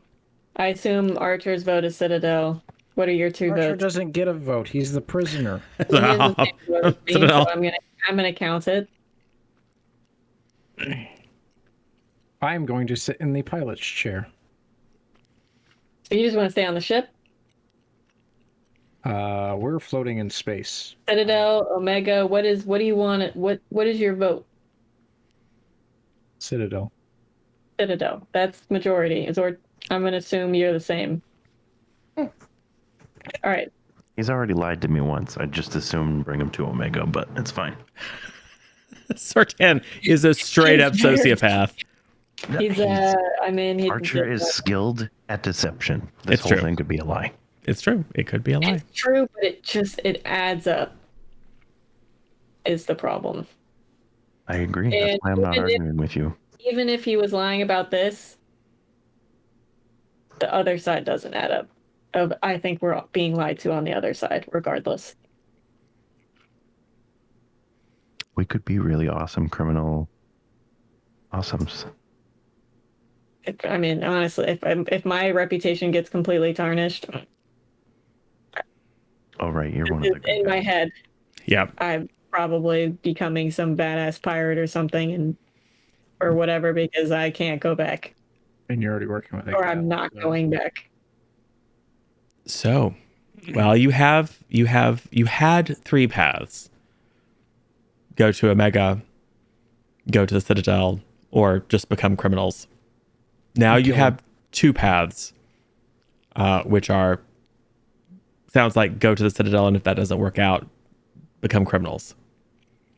Well, I'll probably become like a mercenary, but also like specifically give me jobs against Cerberus. A mercenary with a heart of gold. A mercenary that is pissed off at a certain organization. Yes. Tough is correct. Plan C is actually everyone becomes criminals. That's So- not Plan C, that's Plan D. Plan D, after you blow everything up. Got it. Yes. So, decision time. What do you do? I just I'll approach the Citadel. I plot the course to the Citadel and put it on autopilot. Do you do anything related to the ship and its ability to be located, etc., I'm saying it's tracker. it would certainly occur to probably all of you. Mm-hmm. Do you, I We can't do disable that? anything about it. All I'm gonna do is probably ask Archer, like, hey, do Well, you we already checked the personally? ship for listening devices and other things. yeah, but this is like your typical kind of transponder code, you know, pinging the general network that enables anyone who knows what to look for to know where your ship is. Okay, yeah, we'll turn that off. All right. Won't we need to turn that on to land at the Citadel? We'll turn it on when we get closer to the Citadel. Oh, it's a good thing you didn't have me dig and break it. Because there's one It's really behind the easy door, way. isn't it? It's fixed. So yes. So Yeah, I you make some more coffee. make some more coffee. You make your way to the nearest mass relay. We see the typical scene of this little kind of pokey looking Hanar shuttle flying alongside it, gathering up the bolts of energy and then going into folded space, I believe. I forget how it works. Really only a couple of days later, we have a scene of you pulling up to one of the docking bays, not the same one that you left from. That's good. You communicated with Citadel Command, airspace basically, traffic control. What do you tell traffic control? We're here to meet with an Alliance Captain Smith. Okay. They will have you wait for a little bit, and then we'll direct you to a little used cargo bay, typically used by much larger ships, bringing in like massive amounts of produce or protein slurry or whatever. So it's not one of the high traffic areas. You pull in, you dock, and the entire landing bay is swarmed by CSEC.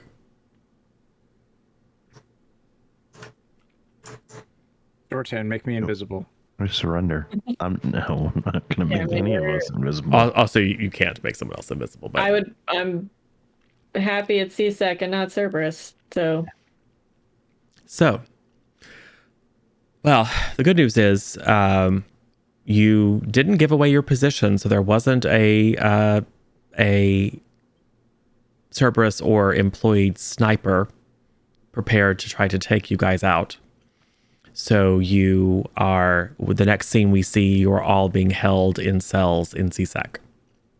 What? So I just turned myself kind of off.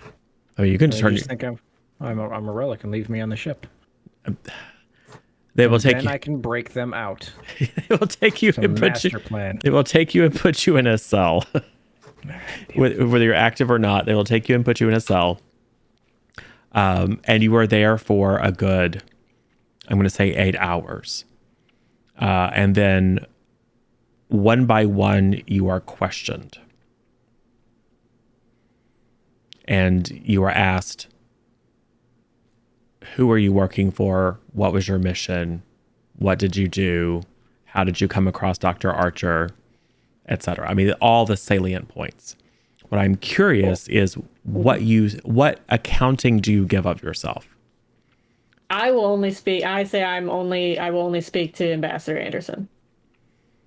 I will only tell my story to Ambassador Anderson.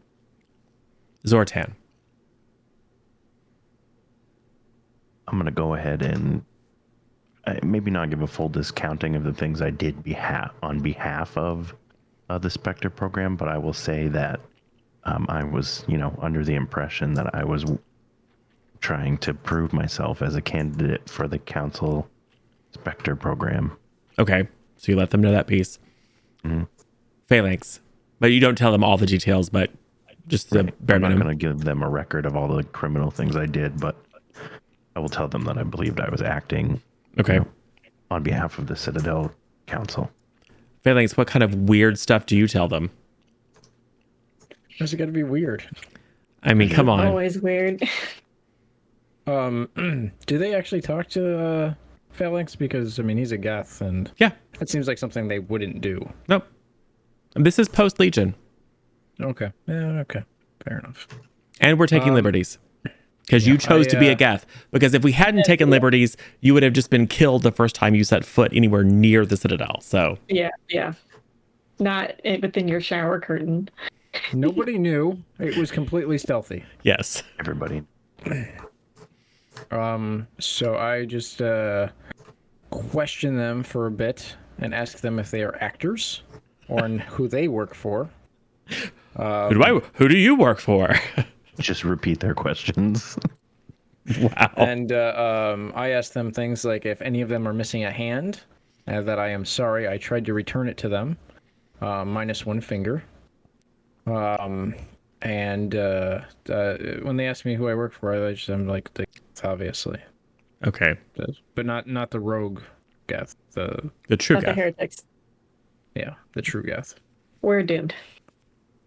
What do you know? You don't. You just were questioned individually. You gave them about the same kind of No, answer. true This is me Geth. as a player. True Geth are the good guys as far as everyone No, knows. I just mean Yeah. the information for it. Yeah. But I think there's like they'll step out of the cell and reactivate the energy field. It's like this unit is clearly malfunctioning. And it's like, yeah, we need to go report this up. This is above our pay grade. But Lieutenant Cand holds out. And late in the night, like maybe 11 p.m. station time, like long after everyone else has like there's been a couple of guard rotations, etc. You're just sitting there cooling your heels. There's no one in the outer room. So it's basically just you in a cell in an outer room, and the door slides open, and a kind of middle-aged, dark-skinned man walks in with a ambassadorial coat on. There's a couple of guards. He steps in first. A couple of guards follow him, and he'll just kind of like raise his hand. They step out. Door closes. Heard you wanted to talk to me.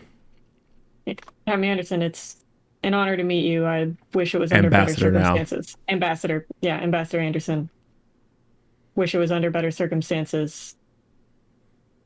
Due to the nature of everything that's happened up to this point, I feel I can't trust certain people. I feel I've been misled, and I've been misled into doing quite a bit of wrong. I would like to rectify that. And you are someone that I have a lot of respect for and believe I could trust. Interesting. Well, tell me your story. I'm going to start from the beginning. I don't know how familiar you are with Drell, but it's part of the compact. Served the Hanar. I thought he'll pull up a pad, right. and look up. It clearly looking because they're transparent. Clearly looking at your military records. Right.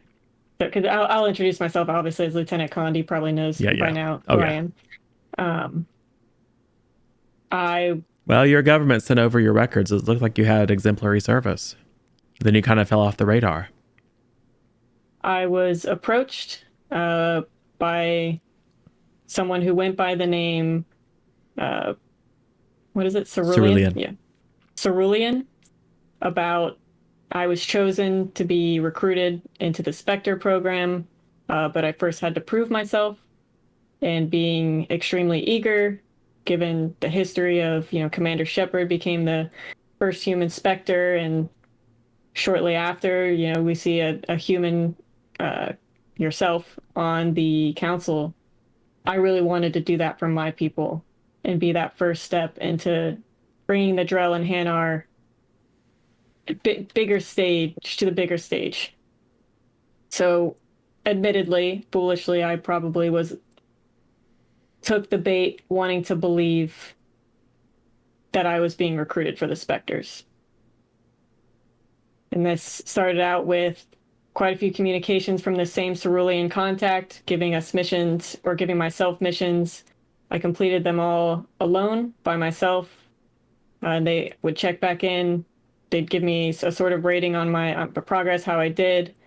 And then this last mission, I linked up with Zortan and Phalanx, the Elcor and the Geth, and was told to go to, I forget the planet name. Sepulcher. That planet, Sepulcher, to investigate a facility that was, what we were told, formerly Alliance and taken over by a separate private organization posing to be the Alliance and doing some not so great things, experiments that would endanger the galaxy. So we show up there, we meet resistance, we figure out, yes, there were a bunch of bad experiments. We meet Dr. Archer. We choose to take him with us after destructing the facility. We were instructed to take samples. However, at Dr. Archer's advice of exactly how dangerous the materials we were working with, we decided to use the self-destruct feature to make sure there was nothing left, no danger. Took him with us. We're advised by Cerulean to take him to Omega. And that's when Dr. Archer informed us that he believes Cerulean is a woman named Arya T'Loak, who is working for Cerberus, and they would like... Damn it, Cerberus! Like, gotta pull a little Anderson here. Slams his hand out. Damn it, Cerberus! Arya's been a thorn in our side. She's working with Cerberus now? This is what Dr. Archer told us. And, being lied to on both sides, we're not sure. He'd already lied to us previously, for good reason, admittedly, if everything he says is the truth. But we had to verify. Like I said, given all these lies on both sides, you're a public figure, you're a counselor, you're someone I felt I could go to, especially given even when we communicated with this Captain Smith, even he gave us minimal communication for fear of Cerberus being injected somewhere. So that's why I held out and wanted to wait to tell my story to you and you alone. And to confirm, which I believe is a farce, that obviously this was not part of the Council or the Spectre program. Correct. Good instincts, Lieutenant. He will open up the energy field. Come with me. He will lead you. Okay. He will lead you a few halls deeper into the detention complex at CSEC, and will enter into another cell, basically, and will point to a human man, kind of a blonde.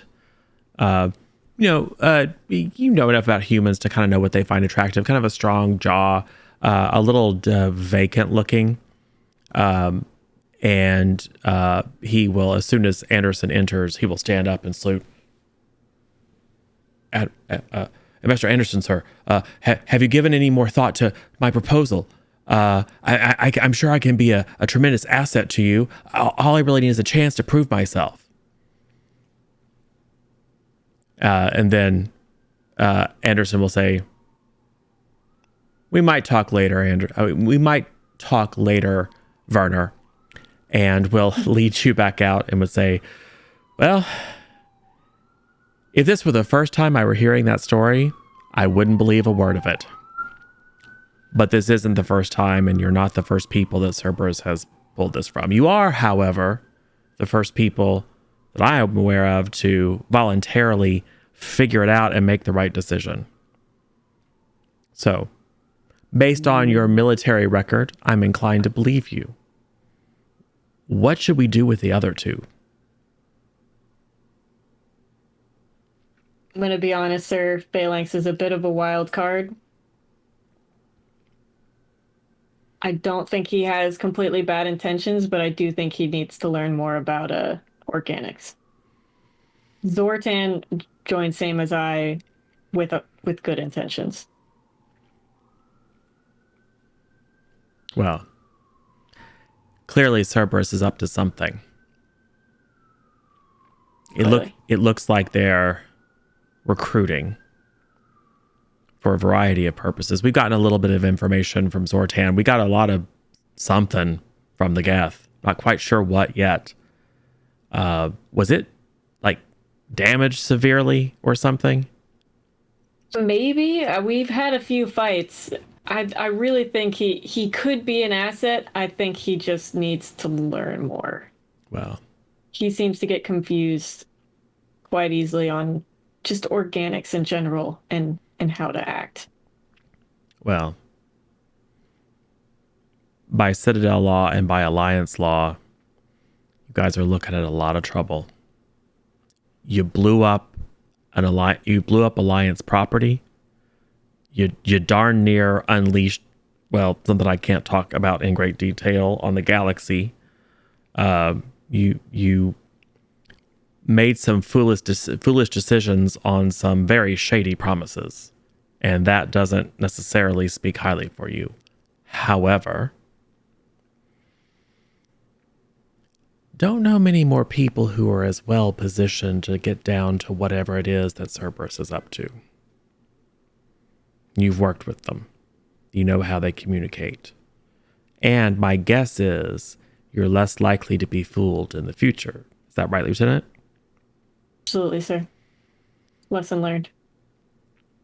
And I have a sense that you're highly motivated at this point to get a little payback. Yes. I think that's something we can work with. Walk with me. And he will lead you out of CSEC. And that's where we'll close. And it's We didn't blow up the station. Actually, epilogue. Phalanx opens up a port in its shell. A little rubber ducky falls out, and then the fusion core sets it for 3 seconds. Boom. Citadel explodes. History has changed. damn. It's fine. But the last thought is you drift out into space. No, that didn't happen. I suspect they would have confiscated the fusion core. But So- not the duck, right? But you do have the duck still. Good. 100%. That's You definitely have the duck. So Can't lose the that. so the epilogue is we'll retcon it as the epilogue is Phalanx has been sitting there completely inert, and then the red light flashes on, very sinister. You've got all this swelling kind of spooky music, and you know Phalanx is about to ruin it for everyone, and then reaches inside this hidden compartment and then pulls that little rubber ducky and squeak squeak. Then we get the credits. So yes, you might have a chance to get a little closer to working for the Citadel after all. But you're gonna have a lot to prove. Yeah. I don't know. Maybe we can sell a story about, oh yeah, we got attacked by pirates, but now we're on our way. Well, you have Anderson's backing. You could always go talk to Emily Wong. This would make a really great story for her. Yeah, I don't know if I want my shame broadcast that far. Well, and Conrad Werner is definitely still in prison Yeah. for a while. He is going to be turned down and turned into a crime boss. So he took the path that you were considering. Or you could go join him. It's fine. Yeah, drawing quite right. So, yes, you successfully infiltrated the facility that you were attempting to infiltrate. And you almost successfully returned the doctor to definitely Arya. But you didn't. And now at least you have the ear of a certain counselor. So things might be things might be looking up. At least an ear. I can build my human. Sweet. God. Yes. And push come to shove, you didn't throw your fellows under the bus. Yeah, I didn't really know what to say about Finn. I didn't want to be like, oh yeah, he's totally cool with all that, like kill all organic stuff. I'm not going to be like, oh yeah, he's super cool. Yeah, it's the best. Like he could be an asset. I mean, that's the nicest way I can put it. That is true. He has When they, potential. He has potential. When they put us in the cells, they confiscated all our weapons, right? Of course. Did they take my lab coat? No. Okay, good, because I can tell them I'm a scientist and they'll let me out now. Right. Yes. Well, who knows? I suspect the journeys for the various different people might be a little bit different. But it's not beyond all likelihood that there might be some communication with the True Geth to validate that Phalanx was actually assembled with the specific purpose of interfacing with the organics and following the tradition of Legion. So Yeah, he's just one guess short of a consensus. or something. or so there's some other weirdness mashed up in there. But I will say, meta, they don't disassemble phalanx, and probably do get. There probably is a as close as can be diplomatic conversation with the true Geth. It's like, are you sure this unit is fully functional? It's like, yes, it's functional the way we designed it. It's like, really though, because it's very, very strange. But then again, that's the best the Geth can do with their limited understanding of organics. They figured by inserting all kinds of weird chaos into Phalanx's subroutines that would somehow replicate the ability of organics to do unpredictable things. And maybe with enough, he's still learning. Maybe with enough experience, you will learn. And certainly Zortan's tech capabilities will be of great use potentially in future. So that was our little foray into the Mass Effect universe using the slightly hacked version of the modern age rules. So a little crunchier than some of the rules that we use, but so a little bit more tactical, a little bit more math. But a fun little story of a bunch of very unsuitable Spectre recruits who weren't Spectre recruits, but maybe now are Spectre recruits. Who knows? So I hope you enjoyed. Thanks everyone for joining us. Before we close for the night, why don't we do the circle round and let everyone know who you are, where people can find you going forward. This time I'll start with SJ. SJ underscore Sky. SJ underscore Sky. Oh my God. SJ underscore sidekick. It's easier to type out. Twitter, Instagram, Twitch, wherever. I'm SJ underscore sidekick. Hashtag branding. Yes. I'm Cat Daddy Boo. You can find me at Twitch, twitch.tv/Cat Daddy Boo, or Twitter, Instagram, all that fun stuff. And you just moved. And I just moved to Virginia. Excellent. The Backwin, I am on Twitch as the Backwin. I am on Twitter as the with 2 E's Backwin. And I am on Instagram as the Backwin Lives because people keep taking my name. I can't have simple things like SJ or Cat Daddy or anybody else. I did not move to Virginia, unfortunately, for all my master plans that are there. Yeah, that's about it. Awesome. And you made a really cool animated intro. Yep. What are you talking about? I made 2. Oh, for this. Yes, for this one. And I also, I do want the one for Dune. I just can't find it. I forgot where you posted it. I will follow up with that because I want to use it next time we promo Dune. Speaking of which, I am Zero or Zero Daylight or DM or GM or Keeper or Narrator or whatever. I run lots of different types of games here. And then I also on Sundays run a long-standing D&D 5e campaign over the Juices TV program and the Listen T channel. And every Wednesday I get to play D&D in the homebrew world that Duckwork has put together on his channel. So I play lots of games online, and sometimes we stream them. Actually, we stream all of them because it's fun, and it's great to have familiar and friendly faces in chat, and hopefully you guys enjoy as well. If you're curious about our other content, you can check out our schedule directly below where you're looking now to see what's upcoming. We mentioned Dune. So the second episode of Oracles of Dune is coming up in a little while, kind of towards the end of the month. We have the second episode of Monster She Wrote, a Brindlewood Bay, kind of also slightly modified Brindlewood Bay, powered by the Apocalypse game. And we have, we've got the Labyrinth one shot coming up at the end of the month. So we have a lot of content coming up between now and the end of the year.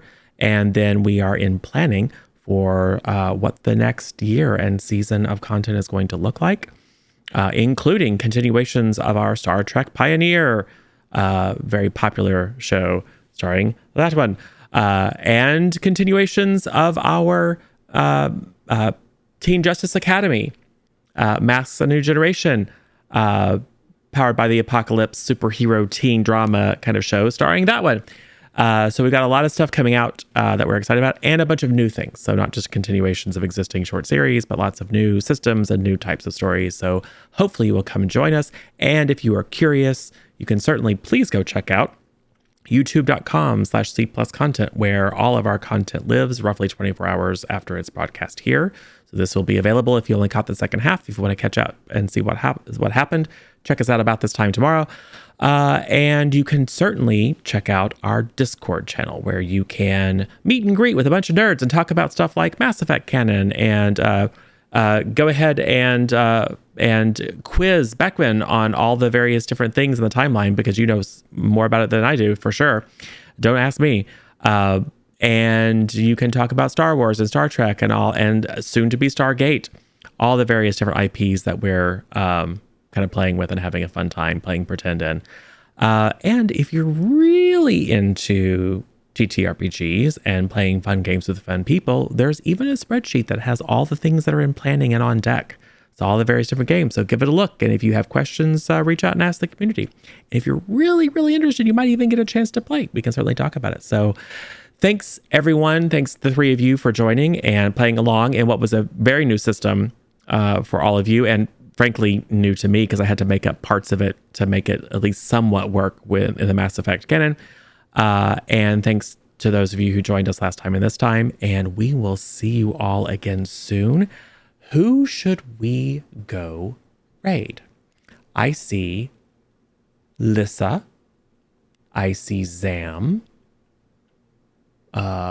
James is up. He was streaming earlier, but looks like he is back up. James is someone who also is a frequent cast member here. He plays Star Wars with me. Yes, he plays Star Wars, which you will see him. What is that? That's Saturday, right? Yes, this Saturday. This coming Saturday, Star Wars. I forgot to mention it. Yes, we will see you and James coming up this Saturday afternoon. So I think it makes sense to go see James, don't you? Yep. Cool. He is playing Stream Raiders. In case you are not a Stream Raiders player, you probably should be. It's a very fun game. But we'll go check out and see what he's actually playing. It's probably not Forza because he said he was going to lay that off. He's playing Hunt Showdown. Cool.